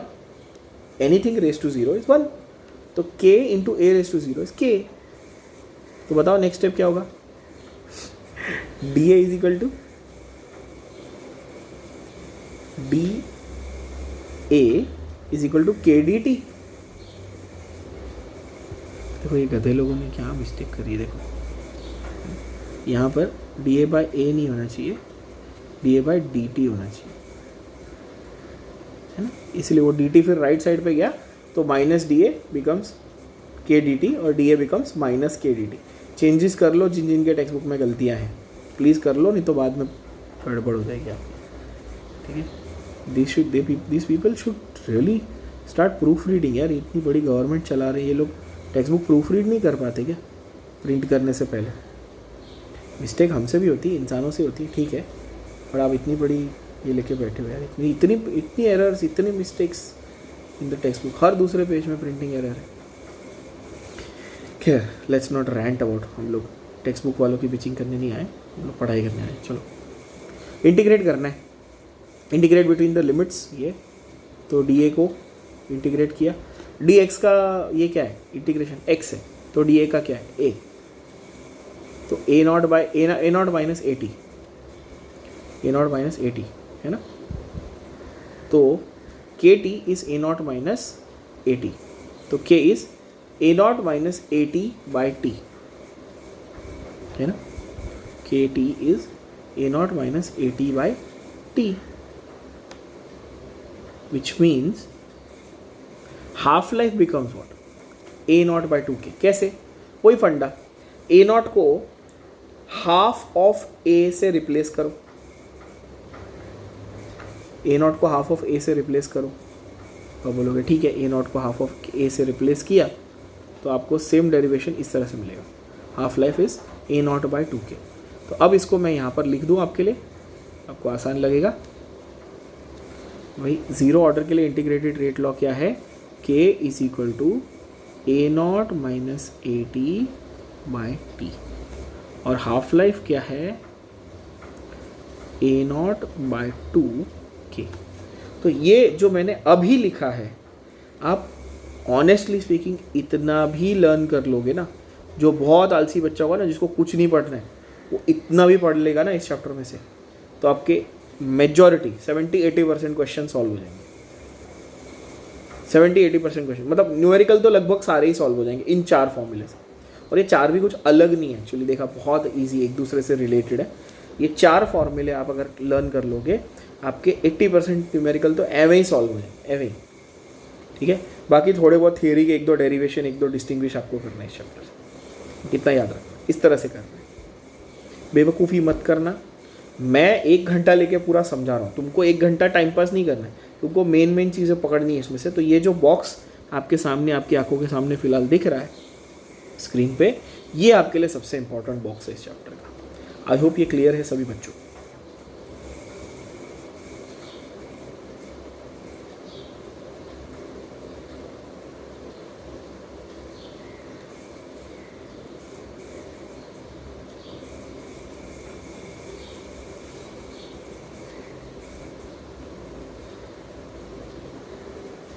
इस तरह से, ठीक है। तो इसको इग्नोर नहीं करना, इसको बहुत ही इंपॉर्टेंट तरीके से ध्यान से समझ के लर्न करना बच्चों। इस पर्टिकुलर बॉक्स को लिख कर करना, 4 रिएक्शन लिखने को आपको 4 मिनट भी नहीं लगेंगे। अगर आप इतना नहीं कर सकते हो तो फिर आप अच्छे मार्क्स से पास होना डिजर्व कैसे करते हो, है कि नहीं। चलो, तो ज़ीरो ऑर्डर के लिए अगर हम देखें, हमने डेरिवेशन इतना इम्पोर्टेंट नहीं है इसको करने का, बट हाँ फॉर्मूला बहुत इंपॉर्टेंट है। अभी यूनिट्स देखना बच्चों, units of rate constant for zero order reaction. क्या फंडे, A0 माइनस AT, A0 और AT ये दोनों क्या हैं, ये दोनों कॉन्सेंट्रेशन है। और कॉन्सेंट्रेशन कैसी होती है, मोल पर DM³ में होती है, बोलो यहाँ बरोबर है। और बाई T यानी कि ये सेकेंड्स में होगा, टाइम तो सेकेंड में होगा, मोल पर DM³ पर सेकेंड। ध्यान से देखना क्या कर रहा हूँ, क्यों कर रहा हूँ अभी समझ में आएगा। मोल पर DM³ इज़ लीटर ना, और पर सेकेंड। तो अगर मैं इसको कन्वर्ट करूँ DM³ को लीटर में, तो मोल फिर लीटर इनवर्स और सेकेंड इनवर्स, ये बनेगा ना मेरा, आप चेक कर सकते हो। ये रहा order of the reaction for which unit of rate constant is.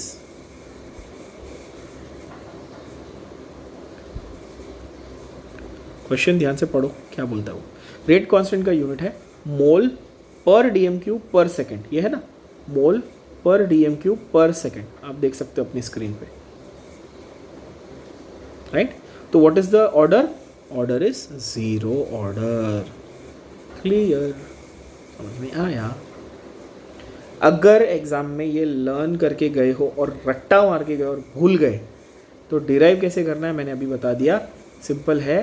Formula नहीं भूलना है, फॉर्मूला, ये वाला फॉर्मूला अगर याद है, ये वाला फॉर्मूला अगर याद है तो आपको इजीली आ जाएगा।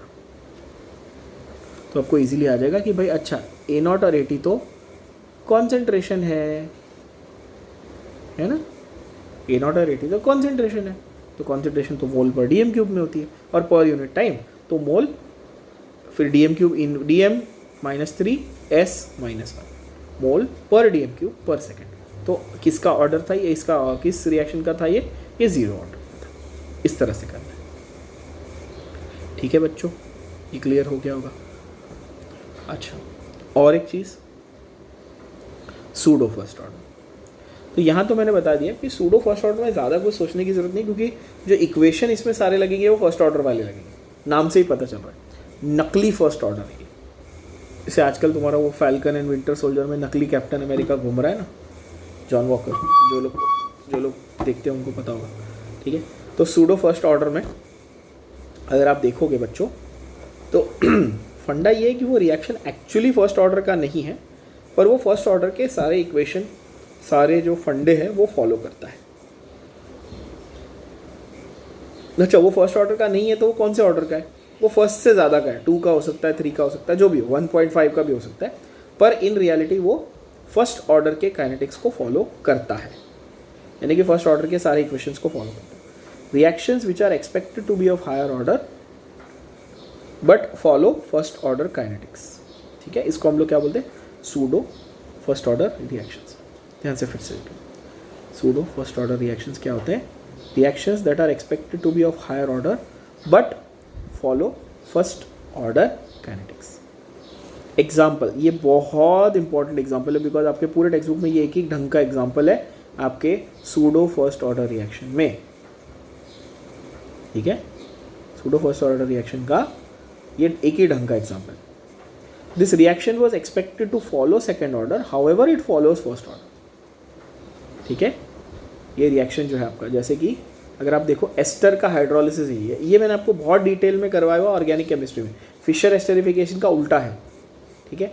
एसिड को बनाने के लिए हम लोग हाइड्रोलिसिस करते थे, अल्कोहल को बनाने के लिए भी हाइड्रोलिसिस यही वाला यूज़ किया था MOP में, अगर आपको याद हो तो। और इसको उल्टा करेंगे तो फिशर एस्टरिफिकेशन हो जाता है ना, acid plus alcohol gives ester plus water, ठीक है। ये अभी रिसेंटली मैंने आपको ऑर्गेनिक केमिस्ट्री में पढ़ाया है बच्चों। तो अगर हम देखें, ये एक ही एग्जाम्पल है ढंग का आपका जो सूडो फर्स्ट ऑर्डर रिएक्शन में आता है, ठीक है। ध्यान से देख लेना।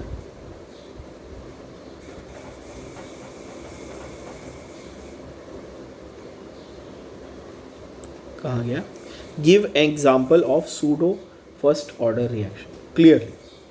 Give one example of pseudo first order, ये एक ही ढंग का एग्जाम्पल है।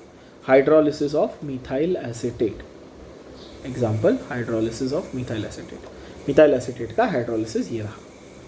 क्लियर है बच्चों? The reaction is first order. Clear? उसके बाद ये देखो, right a mathematical expression. Derive नहीं बोला है, मैंने आपको बहुत क्लियरली बोला, ये डिराइव नहीं बोला, राइट बोला है। क्या लिखोगे इसमें? Write mathematical equation for integrated rate law में क्या लिखो? k is equal to a0 minus AT/T। बस इतना सिंपल आपने लिख के आना है। इतना नहीं लिख पा रहे हो तो फिर ऑनेस्टली फिर मार्क्स कैसे मिलेंगे? और आपको क्लियरली बता रहा हूँ, ये रहा क्वेश्चन, ये रहा आंसर, पेज नंबर आपके सामने लिखा हुआ है, जो नहीं लिखा वो मैं लिख के दे रहा हूँ। तो आई थिंक काफ़ी इजी होना चाहिए सिर्फ। और क्वेश्चन को पढ़ना सीखो थोड़ा सा। डिराइव पूछा है, नंबर पूछा है, राइट ओनली राइट ऐसा पूछा है ना, सिंपल सिंपल चीज़ें, तो वो तो ध्यान से आप, I have always said this in class, I am saying it again, मैं हर लेक्चर में आप लोग को बोलता हूँ, more than knowledge of chemistry sometimes common sense is the one that will gain you marks और that will get you the marks. ठीक है, तो थोड़ा कॉमन सेंस रखना है। उसके बाद हम लोग एक कॉन्सेप्ट पे आते हैं। तो हमने क्या क्या पढ़ लिया अभी तक? हमने क्या देखा? रेट क्या होती है देख लिया भाई, change of concentration per unit time. Average rate देखी, ठीक है। इंस्टेंटेनियस रेट देखी, यस। रेट लॉ देखा, यस। इंटीग्रेटेड रेट लॉ देखा, ओके। इंटीग्रेटेड रेट लॉ के दो वेरिएशन देखे, फर्स्ट ऑर्डर के लिए अलग, जीरो ऑर्डर के लिए अलग, ठीक है। दोनों के हाफ लाइफ का भी अलग अलग इक्वेशन देखा, ओके। और ऑर्डर क्या होता है ये देखा, क्या था? द कोएफिशिएंट एक्स और वाई, जिसके ऊपर हम लोग जज करते हैं कि रिएक्टेंट्स की कॉन्सेंट्रेशन को चेंज करने पे रेट कैसे चेंज होगा। यहाँ तक आई होप सब कुछ क्लियर, यहाँ तक हमने देख लिया। अगला जो पार्ट मैं आपको अभी कराने जा रहा हूँ, ये इस चैप्टर का गारंटीड क्वेश्चंस में से एक है। मैं हर बार आपको बोलता हूँ ना कि एक ये श्योर क्वेश्चन आने ही वाला है। इस चैप्टर में से आप मान लो जो डिराइव जो मैंने बताया आपको, ये वाला, ये श्योर क्वेश्चन है ना, ये ऑलमोस्ट श्योर क्वेश्चन आप बोल सकते हो,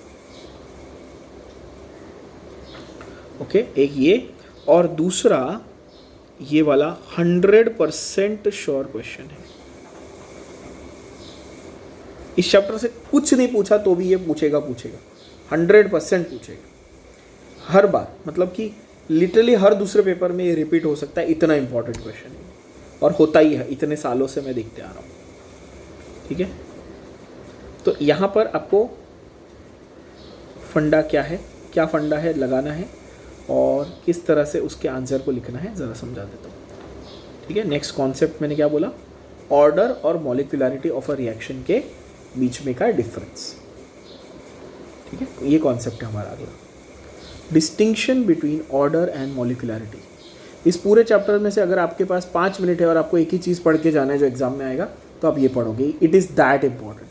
इसका ये मतलब नहीं है कि सर ऐसा बोल रहे कि इस पूरे चैप्टर में से यही पढ़ना है, ध्यान देना, मैं ऐसा नहीं बोल रहा। मैं बोल रहा अगर एकदम मतलब कि मेरे को अगर as a examiner, as a paper setter मुझे इस पूरे चैप्टर में से एक चीज़ पूछनी हो तो मैं ये पूछूंगा, क्योंकि ये इतना इंपॉर्टेंट है, ओके।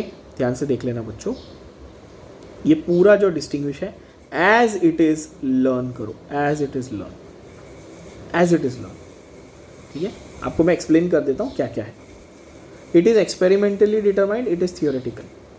ऑर्डर जो है वो एक्सपेरिमेंटली डिटरमाइंड है। आप बोलोगे सर आपने तो अभी एक्स और वाई लिखा था, यस। वो जो एक्स और वाई किसी रिएक्शन के लिए लिखा जाता है, थोड़ी देर पहले मैंने ये कहा था ना कि जैसे मैंने बोल दिया रेट इक्वल टू, समझो वाटर का रिएक्शन हो रहा है, वाटर बनाने के लिए H2 के रिस्पेक्ट में 1, O2 के रिस्पेक्ट में 1, फॉर एग्जाम्पल मैं ऐसा बोल रहा हूँ, ठीक है। अब ये एक्सपेरिमेंटली डिटरमाइंड वैल्यूज़ होती हैं। सपोज मैं ऐसा आपको बोल दूँ कि भाई ये ऐसा है, तो आप बोलोगे ओके ये जो 1 और ये 1 है ये कैसे लिखा आपने, किस बेसिस पे लिखा? ये एक्सपेरिमेंटली डिटरमाइन किया गया, क्या काइनेटिक स्टडीज़ की गई, उसके ऊपर लिखा गया। फार्मेको मतलब sorry dynamic and kinetic studies 2 type की होती है। फार्मेको क्यों बोला मैंने? हाँ, क्योंकि मैं फार्मेकोलॉजी, अच्छा फार्मेकोलॉजी पढ़ाता हूँ तो उसमें आता है, ठीक है। तो एक्सपेरिमेंटली डिटरमाइंड होता है ऑर्डर। और एक चीज़ जो मैंने आप लोगों को पहले पढ़ाई है जो एक्सपेरिमेंटली डिटरमाइंड है, अभी बायोमोलिक्यूल्स में 2-3 दिन पहले पढ़ाई थी, याद होगा, बोली थी। डेक्स्ट्रो लीवो अगर हम लोग देखते हैं वो एक्सपेरिमेंटली डिटरमाइंड होता है, वो डायरेक्टली नहीं पता चलता है। तो जैसे डेक्स्ट्रो लीवो एक्सपेरिमेंटली डिटरमाइंड होता है, ऑर्डर भी वही होता है, ठीक है, एक्सपेरिमेंटली। मॉलिक्यूलैरिटी थियोरेटिकली पता चल जाती है, ठीक है। ऑर्डर क्या था? Sum of powers of concentration terms of reactants that appear in the rate equation. Already बता दिया, रेट इक्वेशन में rate is equal to K A raise to X B raise to Y, X plus Y is order, sum of that. Molecularity क्या है? Number of molecules taking part in the reaction. Order may be integer और fraction और zero, molecularity is always an integer. Let me explain to you with an example, आपको अच्छे से clear होगा। एक example देता हूं मैं आपको। जैसे कि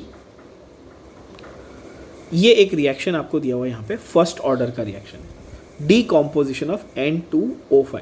ध्यान से देख लो, क्लियरली मेंशन्ड है फर्स्ट ऑर्डर। उन्होंने फर्स्ट ऑर्डर कैसे लिखा? एक्सपेरिमेंटली डिटरमाइन करके लिखा। तुमसे एक्सपेक्टेड नहीं है ना कि बोर्ड एग्जाम चल रहा है, कोई थियरी पेपर लिख रहे हो, छोड़ के एक्सपेरिमेंट करो फिर लिखो ऑर्डर। ऑब्वियसली तुमसे एक्सपेक्टेड नहीं, कैसे कर सकते? ठीक है, तो ये देखना यहाँ पे ध्यान से क्या फंडे।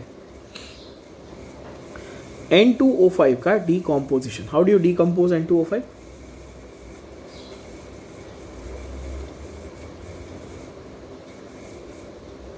NO2 प्लस O2, समझो, ठीक है, बैलेंस कर लेंगे फिर। NO2 plus O2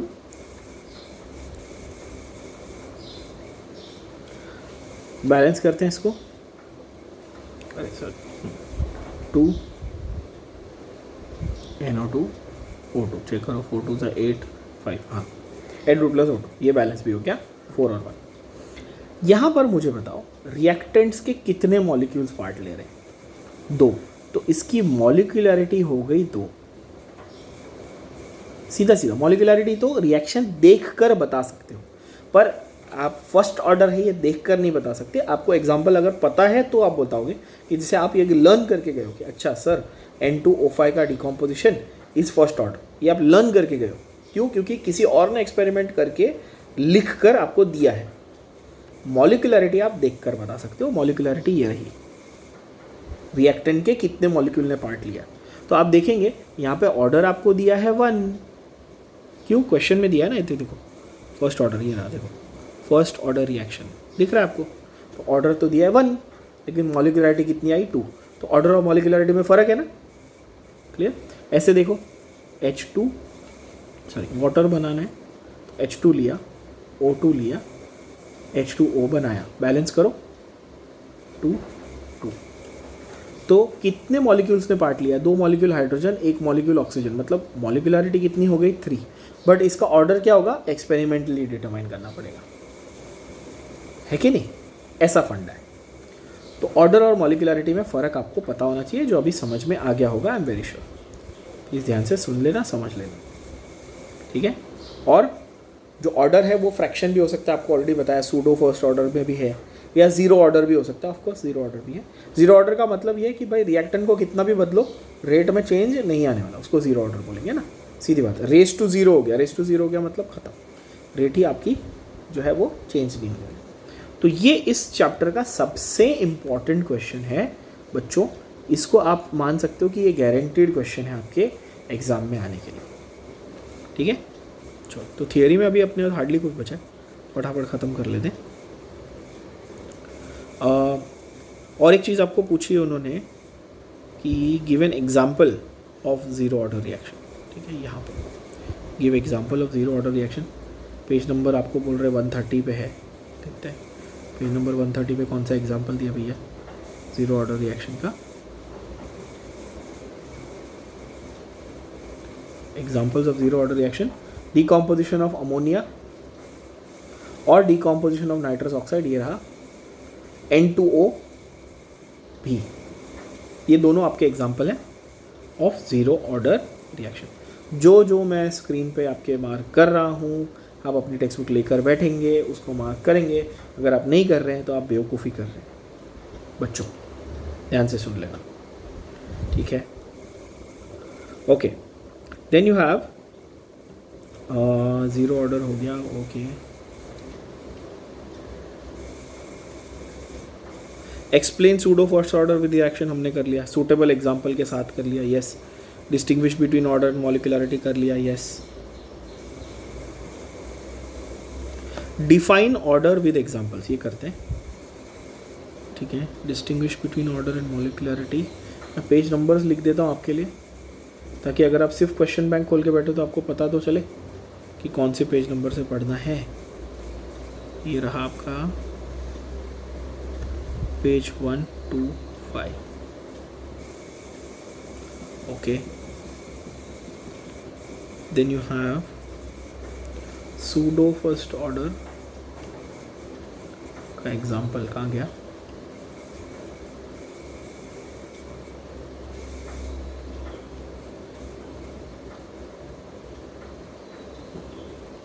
example of first order, मैंने जैसे आपको बताया वाटर का फॉर्मेशन है या डिकम्पोजिशन है या N2O5 का डिकम्पोजिशन है, ये तो आपको डिटरमाइन करके दिए गए हैं ना बेटा एक्सपेरिमेंटली। तो एग्जाम्पल ऑफ फर्स्ट ऑर्डर, ठीक है, ये एग्जाम्पल ऑफ फर्स्ट ऑर्डर हो गए, ये भी आप मार्क कर लो। ज़ीरो ऑर्डर के एग्जाम्पल ये भी हमने ऑलरेडी मार्क कर लिए। Explain what is pseudo first order with example is on page number 130। तो इसको हम लोग यहाँ पे ऐसे मार्क कर लेंगे 130। क्लियर हो गया होगा, ठीक है। डिफाइन हाफ लाइफ, ये भी हमने किया। डिफाइन हाफ लाइफ हमने फंडे किए हाफ लाइफ के। क्या होता है हाफ लाइफ? ये define half life is the time required for reactant concentration to become half of its original value। तो ये रहा, इसका आंसर आपको मिलेगा पेज 127 पे।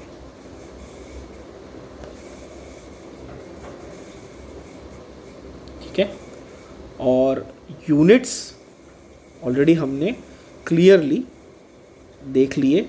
फर्स्ट ऑर्डर के लिए यूनिट रेट कांस्टेंट का क्या है? ओनली पर सेकेंड है, ओनली पर सेकेंड, नथिंग इज जस्ट पर सेकेंड। और जीरो ऑर्डर के लिए क्या था? मोल पर डीएम क्यूब पर सेकेंड। इसके बेसिस पे हमने एमसीक्यू भी सॉल्व कर लिया। ठीक है,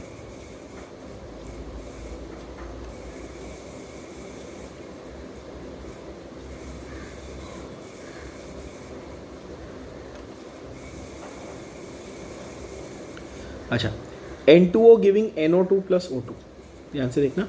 N2O giving NO2 plus O2 is given on page number, again देखो जहाँ पे ऑर्डर पूछे ना आपको तो याद रखना। अब जैसे यहाँ पे उसने आपको एक क्वेश्चन पूछा, नेक्स्ट वाला 5th वाला देखना ध्यान से, ये वाला क्वेश्चन मैं बोलूँ।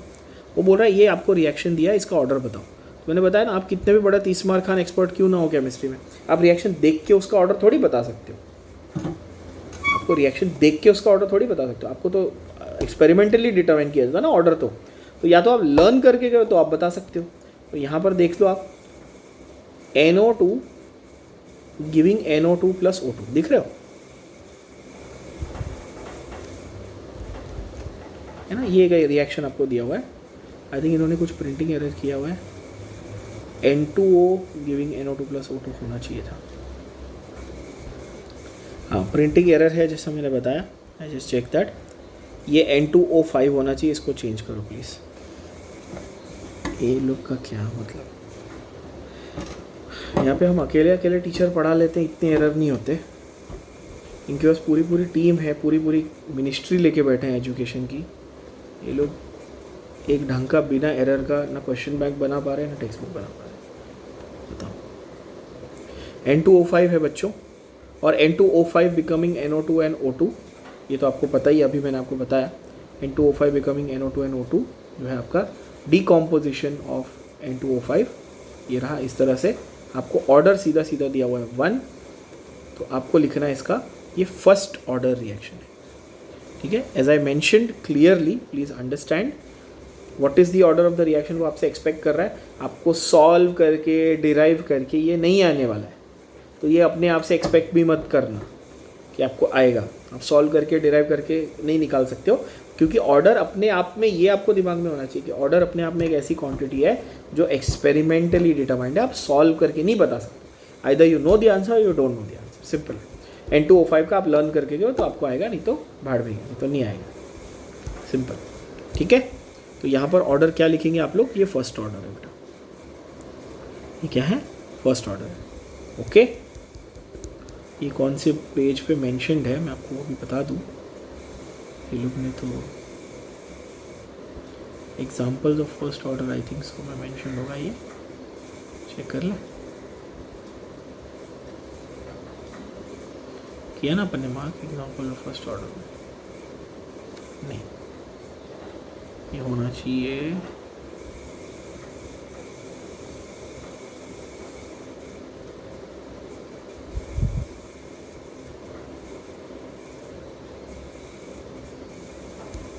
नॉट गिवन, हाँ है पेज नंबर 128 पे दिया हुआ है, देखो ये पेज नंबर 128 पे दिया हुआ है। अच्छा, आपको वो ये भी पूछ रहा है कि भाई इसका इंस्टेंटेनियस रेट का एक ये निकालो, क्या एक्सप्रेशन निकालो, तो कैसे निकालेंगे इंस्टेंटेनियस रेट का, इंस्टेंटेनियस रेट अभी शुरुआत में जो पढ़ा है, तो क्या बोला था, रेट N2O5 का ये 2 है ना, तो -1/2। अब बोलोगे माइनस क्यों, क्योंकि रिएक्टेंट है भाई, concentration of N2O5 by dt equal to, ये रहा 4 तो +1/4 concentration of NO2 by dt, और ये रहा 1 तो 1/1 concentration of O2 by dt। Of course 1 मतलब 1/1 लिखने की ज़रूरत नहीं, तो मैंने ऐसे लिखा आपके रेफरेंस के लिए। ठीक है, ये इस तरह से होगा, सेम पॉइंट सेम तरीका आपका, आप इसका भी आंसर दे सकते हो मुझे, सेम टू सेम तरीका आप देखोगे तो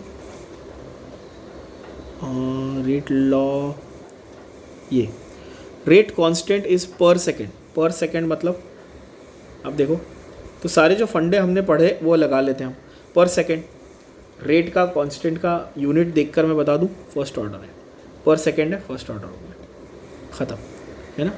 time required for completion 100% completion of zero order reaction A/K, पूछो क्यों, क्योंकि मैंने T हाफ क्या बोला था, A/2K, हाफ करने के लिए A/2K मल्टीप्लाई बाई 2 करो, 100% कंप्लीशन बोला है ना, आधा हो जाता है A/2K में, 2 × A/2K, जिनको ये नहीं समझा उनके लिए बता दूँ, ये देखो ये रहा A/2K आपका हाफ लाइफ। ठीक है, ये 50% कंप्लीशन के लिए, क्यों हाफ लाइफ बोला है, हाफ लाइफ मतलब 50%। क्वेश्चन में क्या पूछा है, क्वेश्चन में पूछा है 100%, चेक करो दिख रहा है स्क्रीन पे मेरा कर्सर घूमता हुआ 100% पे, तो 50% अगर A/2K में हो रहा है तो 100% कितने में होगा भाई, मल्टीप्लाई बाई 2 करना, आंसर आ गया कितना, A/K। क्लियर, अभी ये आपको काफ़ी आसान लग रहे होंगे questions, once you get the idea of these जो fundamentals then becomes very easy. ठीक है ना। अच्छा, और एक देखें, हाँ, which of the following is unimolecular, मैंने आपको मॉलिकुलरिटी निकालने का फंडा बता दिया। यहाँ पर कितने मॉलिक्यूल रिएक्ट कर रहे हैं रिएक्टेंट के, 2, यहाँ पर कितने मॉलिक्यूल रिएक्ट कर रहे हैं, 1, यहाँ पर एक मॉलिक्यूल इसका, एक मॉलिक्यूल इसका, 2, यहाँ पर एक मॉलिक्यूल इसका, एक मॉलिक्यूल इसका, 2, तो आपको यूनी मतलब अकेला, एक सिंगल, तो आंसर क्या है बेटा, आंसर आपका ये है। चेक करो कितना इजी है, फिर से देखो जिनको नहीं समझा, मॉलिक्युलरिटी आप रिएक्शन देखकर बता सकते हो, ऑर्डर आप रिएक्शन देखकर नहीं बता सकते हो, ठीक है ना, unless you have learned it.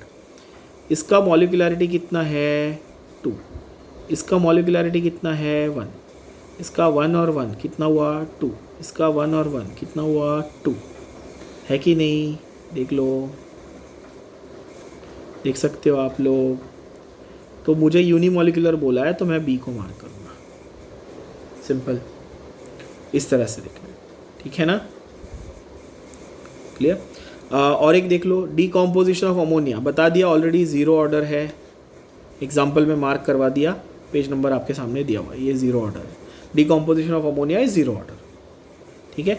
Identify मॉलिक्युलरिटी, कितने मॉलिक्यूल 1, मॉलिक्युलरिटी इज 1, क्यों, रिएक्टेंट के कितने मॉलिक्यूल दिख रहे हैं, किसी अंधे को भी दिख जाएंगे, एक ही मॉलिक्यूल है, आगे कुछ लिखा नहीं है, मतलब 1, मॉलिक्युलरिटी कितनी हुई 1, तो ये भी क्लियर हो गया अपना, है ना। ये देखो पर सेकंड दिया, व्हाट इज द ऑर्डर, पर सेकंड दिया मतलब, पर सेकंड दिया मतलब फर्स्ट ऑर्डर है, रेट कांस्टेंट को देखकर फर्स्ट ऑर्डर, क्लियर। यहाँ पे देखो इन्होंने आंसर भी मेंशन किया है, आंसर आपका है फर्स्ट ऑर्डर। काफ़ी क्लैरिटी के साथ में आप लोगों को ये समझ में आ रहा होगा, ठीक है। यहाँ पर आपको पूछा रेट कांस्टेंट क्या है, देखो हाँ थोड़ा सा जूम कर दिया मैंने आपके लिए ताकि आपको और अच्छे से दिखे बच्चों। यहाँ पर एक क्वेश्चन पूछा हुआ है कि भाई ये इक्वेशन है, हमने एक्सपेरिमेंटली ढूंढ के आपको दिया कि भाई NO2 और H2 टोटल ऑर्डर कितना हुआ 2 + 1 टोटल 3। क्यों x + y करते हैं ना अपन, ठीक है। देखो फिर से rate is equal to K A⁻x B⁻y। Order क्या होता है, ऑर्डर इज 2 + 1, तो ऑर्डर इसका कितना हुआ total order will be equal to 2 + 1 = 3। तो ये थर्ड ऑर्डर का रिएक्शन हो गया। क्लियर, आपको सिंपल ये पता चल रहा है। ओवरऑल ऑर्डर आपका कितना हुआ 3, देखो सामने, ओके। तो थियोरेटिकल क्वेश्चन आई थिंक अभी 2 ही बचे अपने, एक है कि की पॉइंट्स ऑफ ऑर्डर और दूसरा है आपका ये अपना आई थिंक एक ग्राफ बेस्ड क्वेश्चन, यस ठीक है। वो कंप्लीट कर लेते हैं, then will go to the numericals. चलो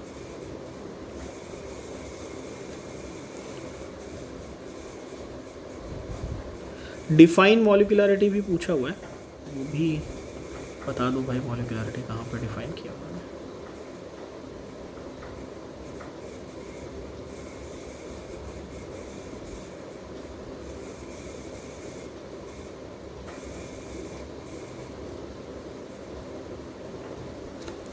Molecularity is the number of reactant molecules taking part in the reaction. ये ऑलरेडी एक्सप्लेन तो कर चुका हूँ, सिर्फ डेफिनेशन मार्क कर लो। जितने मॉलिक्यूल्स एक्चुअली पार्ट ले रहे हैं, तो मॉलिक्यूलरिटी देख के बता पाओगे। हाँ,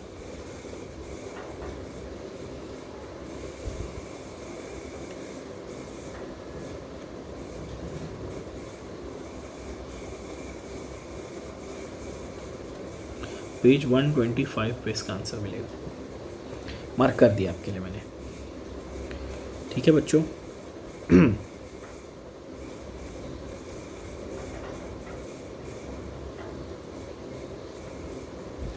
एक और उन्होंने क्वेश्चन पूछा ऑर्डर और मॉलिक्यूलरिटी के फ़र्क में, ये वाला, why is it that molecularity is applicable for elementary reactions while order is applicable for elementary as complex both. अभी एलिमेंट्री और कॉम्प्लेक्स क्या होता है आप पूछोगे।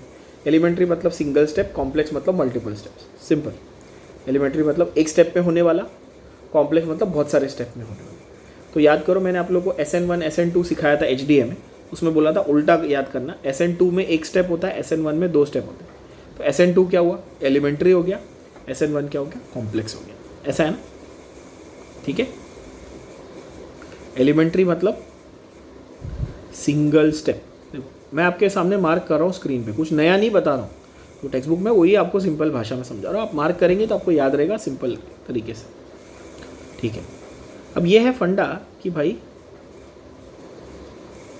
जो ऑर्डर और मॉलिक्यूलरिटी है वो कहाँ पर और क्यों किस तरह से यूज़ होगा, कि मतलब वो पूछ रहा है कि ऑर्डर को आप दोनों में यूज़ कर सकते हो और मॉलिक्यूलरिटी को सिर्फ एलिमेंट्री में ही यूज़ कर सकते हो, इसका आप लॉजिक समझाओ, इसका आप लॉजिक समझो, ऐसा वो बोल रहा है क्वेश्चन में। इस क्वेश्चन में ध्यान से देखो, why is molecularity applicable only for elementary reactions whereas order is applicable for elementary and complex. Now this is not given in like point form in your textbook, ढंग से दिया हुआ नहीं है। तो जब अभी मैं आपको ये PDF अपलोड करूँगा तो उसमें मैं आपको इसका थियोरेटिकल एक्सप्लेनेशन पूरा साथ में दे देता हूँ, आप उसको लर्न कर लेना। फंडा मैंने समझा दिया, एलिमेंट्री वाले सिंपल यानी कि सिंगल स्टेप वाले, और कॉम्प्लेक्स यानी कि मल्टीपल स्टेप्स वाले, ठीक है।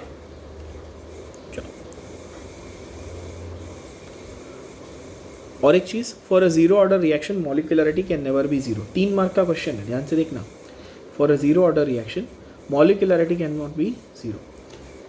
तो ये फंडा आपको बोल रहा है एक्सप्लेन करो कि भाई जीरो ऑर्डर रिएक्शन है, why do you think the molecularity can never be zero. Okay, let's see.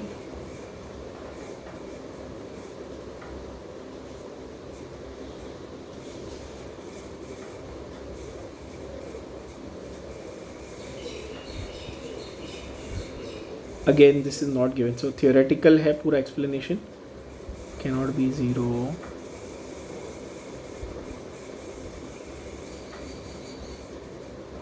Okay, it's not given, theoretical explanation है. तो 6th and 7th I will give you the what do you say, the theoretical part of what points to write and how to learn. You just learn that directly. I'm not going to waste your time with that. Okay, I'm going to explain the concepts and the questions and how to solve. Okay, then you have derive expression. तो ऐसे 3 question है आपके सामने, ये रहे, एक और है. तो इसका 6th 7th और ये 3rd, ये जो है ना तीनों कंप्लीटली थियोरेटिकल एक्सप्लेनेशंस हैं, इनके डायरेक्ट कर लेंगे, ठीक है. क्योंकि ये डायरेक्टली आपके इसमें है भी नहीं, एग्जाम्पल में नहीं दिए हुए, ना ही पॉइंट फॉर्म में दिए हुए, तो it becomes very difficult for you to mark. अगर मैं आपको ऐसे मार्किंग दूंगा ना, जो तोड़ के एक पेज में से एक लाइन है, दूसरे पैराग्राफ में से दूसरी लाइन है, तो आप कंफ्यूज हो जाओगे. उससे अच्छा I give you the whole theoretical explanation, you learn it directly. Where it is direct definition या example and all those I have marked for you as it is सामने. Yeah. ये है key points about order, ये वाला reaction, ये वाला question, key points about order. चलो ये कर लेते हैं.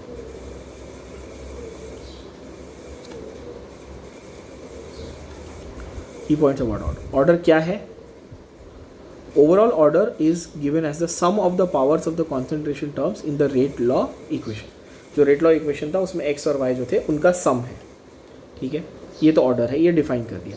की पॉइंट्स अबाउट ऑर्डर, ये डायरेक्ट क्वेश्चन है, आप देख सकते हो यहाँ पे क्वेश्चन नंबर 4 जो आपके लिए मैंने मार्क किया अभी, ये देखो ये वाला की पॉइंट्स अबाउट ऑर्डर, ये आपको सीधा सीधा दिया हुआ है पेज नंबर 124 पे, ठीक है. जो डायरेक्ट दिया हुआ है वो अपन कर सकते हैं ना, सीधा मार्क कर लेते हैं, टाइम पास नहीं होएगा उसमें.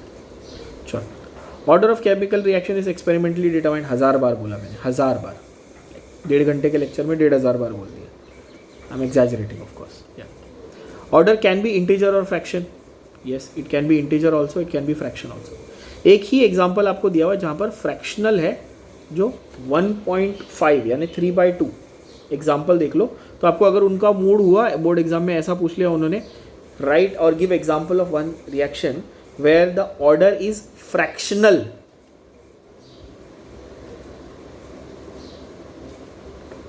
Fractional order, where the order is fractional, तो आप ये वाला देंगे, ठीक है. Order can be 0, वो तो पता ही है ना यार, order can be 0, and only a few reactions of third order are known. Generally आपके 0 फर्स्ट, सूडो फर्स्ट, ये आप पढ़ते हो, ठीक है. और थर्ड ऑर्डर तो बहुत कम है, और उसके आगे तो बहुत ही रेयर है, वो नहीं मिलते आपको जाके. तो ये 4 पॉइंट आपके सीधे सीधे एक्सप्लेन 4 की points about order of reaction, आपको दिख सकता है यहाँ पे क्लियरली, ठीक है. तो यहाँ पर हमारा ये जो थियोरी पार्ट है पूरा वो कंप्लीट हो जाता है. ऑल्सो प्लीज नोट 6.6 ऑनवर्ड्स आपका सब डिलीटेड सिलेबस में है, ठीक है. ये वाला पार्ट आपको नहीं करना है. कौन सा? 6.6 वाला part onwards, collision theory and etc. Just let me confirm the deleted syllabus for you all once, guys. आपको तो पता ही है ना, मुझे याद नहीं रहता deleted syllabus, बट जहाँ तक मुझे इसका वाला याद है, या so 6.6 entire collision theory is cancelled, entire collision theory is cancelled, ठीक है.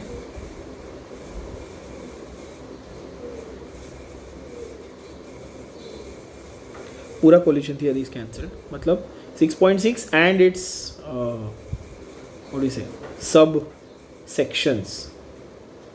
6.7 entire cancelled of course, and you saw in the question bank also there are no question on this. एक भी आपको कहीं टेम्परेचर डिपेंडेंस एंड ये वो वगैरह कुछ भी नहीं मिला हुआ है, ना उसका ग्राफिकल रिप्रेजेंटेशन. प्रॉब्लम्स भी उन्होंने क्लियरली मेंशन किए हुए हैं. प्रॉब्लम नंबर 6.12 ऑनवर्ड सब कुछ कैंसल्ड ही है, आप चेक कर सकते हो. जिनको मेरे पे भरोसा नहीं है, वैसे तो आप लोगों को भरोसा है मेरे पे, आई नो दैट, इसलिए तो लेक्चर देख रहे हो, है ना. ओके, 6.14 तक. Only the last paragraph is there in your syllabus, this last paragraph, that is the effect of catalyst. और इफेक्ट ऑफ कैटलिस्ट पे भी अगर आप देखोगे ना तो आपको उन्होंने थियोरी क्वेश्चन एक भी नहीं पूछा हुआ है, सिर्फ एक यहाँ पर एक ये छोटा सा एक क्वेश्चन है जो आपको पूछता है with potential energy diagram, 2 mark के लिए छोटा सा डायग्राम बना के एक्सप्लेन करना है, और एक MCQ है, देखो ये वाला कहाँ गया, ये वाला, ठीक है। ये दोनों अभी अपन करेंगे, 3 इनफैक्ट 2 MCQ और एक छोटा आंसर है इस पैराग्राफ में से। तो इस पैराग्राफ को कंप्लीट करके अपना पूरा थियोरेटिकल पार्ट इस चैप्टर का वाइंड अप हो जाएगा, कंप्लीट हो जाएगा, ठीक है बच्चों। चलो पहले कैटलिस्ट को डिफाइन कर लेते हैं। कैटलिस्ट को डिफाइन किया, क्या है, it increases the rate of reaction without itself being consume. ये तो बचपन से कर रहा, बहुत ही ईजी, ठीक है। ये इसका डेफिनेशन है, ये हो एक डेफिनेशन है ना, डेफिनेशन। चलो ओके पोटेंशियल एनर्जी बैलेंस, तो ये एक डायग्राम है, ये एक डायग्राम है potential energy barrier for catalyse and uncatalyse reaction. ये रहा आपका ये वाला क्वेश्चन, explain with the help of potential energy diagram. कैसा, ये वाला है ना, explain with the help of potential energy diagram. एकदम सिंपल सा है, ग्राफ कैसे बनाना है मैं आपको समझाता हूँ। First let me just right here for you, ये कौन से पेज पे आपको मिलेगा आंसर, आपको ये पेज नंबर 134 पे आंसर मिलेगा, 134 पेज नंबर 134 पे आंसर मिलेगा, ठीक है। Let's see how to draw the diagram. On y axis is energy, y axis is energy, on x axis is reaction coordinates. Reaction का जो मतलब बोल सकते हैं ना प्रोग्रेस, एक्स एक्सिस पे रिएक्शन का प्रोग्रेस है, वाई एक्सिस पे एनर्जी है। कैटलाइज्ड एंड नॉन कैटलाइज्ड, ठीक है, कैटलाइज्ड एंड नॉन कैटलाइज्ड में फ़र्क क्या है। अगर आप ध्यान से देखेंगे, अगर आप ध्यान से देखेंगे बच्चों तो आपको समझेगा। एक मिनट आपके लिए इसको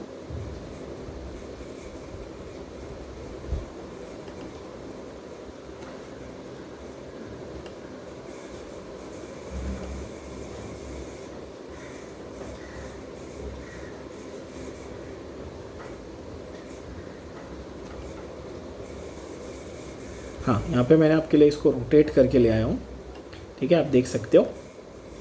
just so that you understand it better, मैंने थोड़ा सा रोटेट करके लाया आपके लिए। आप देखो EA और EC क्या क्या दिया हुआ है, चेक करते हैं। EA और EC for catalysed and non catalysed किस तरह से है रिएक्शन, ठीक है। आपको अगर मैं ये दिखाऊं इस तरह, अगर यहाँ पे आप देखो, आपको पेस्ट करके ये दिखाता हूँ, एक ये सेम जो डायग्राम है उसको मैंने रोटेट करके लाया है, तो थोड़ा सा अपने को और क्लैरिटी के साथ समझेगा, ठीक है। इसको जूम भी कर देता हूँ। हाँ, तो आप देख सकते हो यहाँ पर उन्होंने आपको दिया हुआ है EA दिया हुआ है, EC दिया हुआ है, EA डैश और EC डैश इस तरह से दिया हुआ है, ठीक है। यहाँ से देखो, ठीक है, तो बड़े करके आपको समझ में आ गया होगा। यहाँ पर क्या बोल रहा है वो, बोल रहा है भाई एनर्जी ऑफ एक्टिवेशन, क्या बोला उसने, एनर्जी ऑफ एक्टिवेशन जो है वो कैटलिस्ट कम कर देता है। तो आप बोलोगे सर ये एनर्जी ऑफ एक्टिवेशन क्या है, तो ऐसा फंडा है, रिएक्टेंट से प्रोडक्ट जाने के लिए मॉलिक्यूल को एक्टिवेट होना पड़ता है, उसको एनर्जी चाहिए। रिएक्टेंट से प्रोडक्ट बनने के लिए मॉलिक्यूल को एक्टिवेट करना पड़ता है, उसको क्या चाहिए, एनर्जी चाहिए। बोलोगे हाँ बराबर है, एनर्जी तो चाहिए। तो वो जो एनर्जी है वो एनर्जी ऑफ एक्टिवेशन है। कैटलिस्ट क्या करता है, उस एनर्जी ऑफ एक्टिवेशन को कम कर देता है। तो आपका जो नंबर ऑफ मॉलिक्यूल्स जो हायर एनर्जी लेवल तक पहुंच रहे थे वो जल्दी जल्दी पहुंचने लगते हैं और ज़्यादा मॉलिक्यूल पहुंचने लगते हैं। एक एग्जांपल ले लो, समझो एक रिएक्शन है, A to B बन रहा है बिना कैटलिस्ट के। तो ये A जो है इसको B बनना है, इसको ये एनर्जी लेवल तक पहुंचना पड़ेगा ताकि वहाँ से वो फिर B तक पहुंच पाए। मतलब आपको अगर पहाड़ के दूसरी तरफ जाना है तो आपको पहले पहाड़ की चोटी तक, उसके टॉप तक पहुंचना पड़ेगा, फिर ही आप दूसरे साइड जा पाओगे। तो ये जो A है इसको B बनने के लिए इस बैरियर को क्रॉस करना पड़ेगा, यहाँ तक एनर्जी लानी पड़ेगी। इसको हम लोग क्या बोलेंगे, EA बोलेंगे, एनर्जी ऑफ एक्टिवेशन बोलेंगे। कैटलिस्ट क्या करता है कि तुम्हारा वो पहाड़ का हाइट कम कर देता है। तो समझो ए के तुम्हारे पास 1000 मॉलिक्यूल थे और पहले मैं बोलता था कि यार इस 1000 में से ना 100 ही पहुंच पाते थे इस हाइट तक। जब मैंने हाइट कम कर दी तो समझो अब 100 की जगह 500 पहुंच रहे। तो क्या हुआ, ज़्यादा नंबर ऑफ मॉलिक्यूल्स पहुंचे ना, तो रिएक्शन जल्दी होगा। Another way of looking at it is, अब समझो तुम्हारे बोर्ड्स वालों ने बोला इस बार 25% पासिंग है, पहले 35% होता था। तो जो 25 to 35 के ब्रैकेट में जो लोग फेल हो रहे थे वो भी पास हो जाएंगे ना। तो कैटलिस्ट हो गया वो वैसा, यानी जब उन्होंने एनर्जी ही जो थ्रेशोल्ड था, जो रिक्वायरमेंट थी वही कम कर दी ना, तो कैटलिस्ट वही करता है, जो रिक्वायरमेंट थी ना एनर्जी की उसको कम कर देता है। ये फंडा है। ये जो डायग्राम है ये थोड़ा घटिया तरीके से दिखाया, ये रोटेट करके दिखाने की ज़रूरत नहीं थी। EA नॉर्मली तरीके से लिखते ना तो ठीक था। ओके, आप मतलब सीधा सीधा लिख दो ना, क्या दिक्कत है। आपको ऐसा बता रहा है वो कि जब कैटलिसिस नहीं था तो इतनी एनर्जी चाहिए थी, कैटलिस्ट आ गया तो कम एनर्जी चाहिए, इतना वो बोल रहा है। ऐसा देखो, सॉरी थोड़ी हिचकी आ रही, हाँ तो कैटलिस्ट है तो EA कम हो गया, यानी कि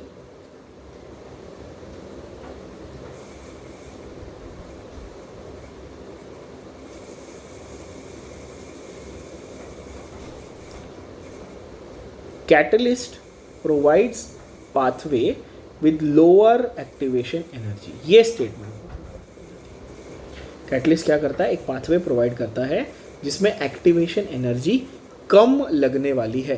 तो अब इस MCQ का आंसर आप मुझे दे सकते हो, चेक करो।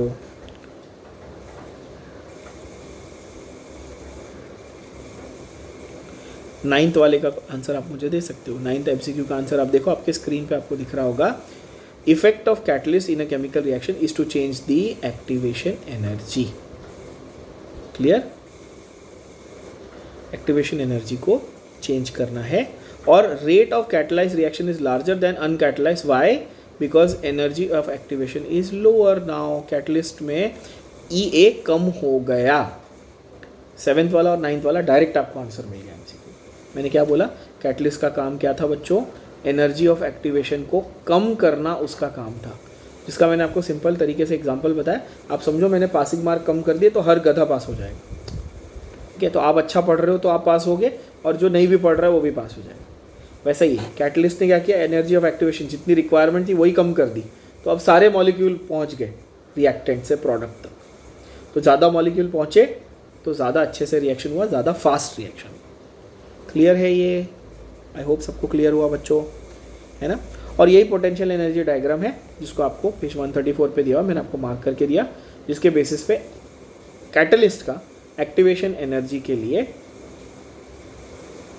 क्या रोल है या उसको कैसे कम करता है वो डिस्क्रिप्शन दिया हुआ है। ठीक है, तो यहाँ पर ख़त्म होता है हमारा केमिकल काइनेटिक्स का पूरा थियोरेटिकल एक्सप्लेनेशन। थर्मो के न्यूमेरिकल और केमिकल काइनेटिक्स के न्यूमेरिकल की भी वीडियो बहुत ही जल्द आपको मिल जाएगी, और उसके बाद हम लोग लास्ट में आयनिक इक्विलिब्रियम ख़त्म करेंगे। ठीक है बच्चों, so I'll see you in the next one. All the best. पढ़ाई करते रहो।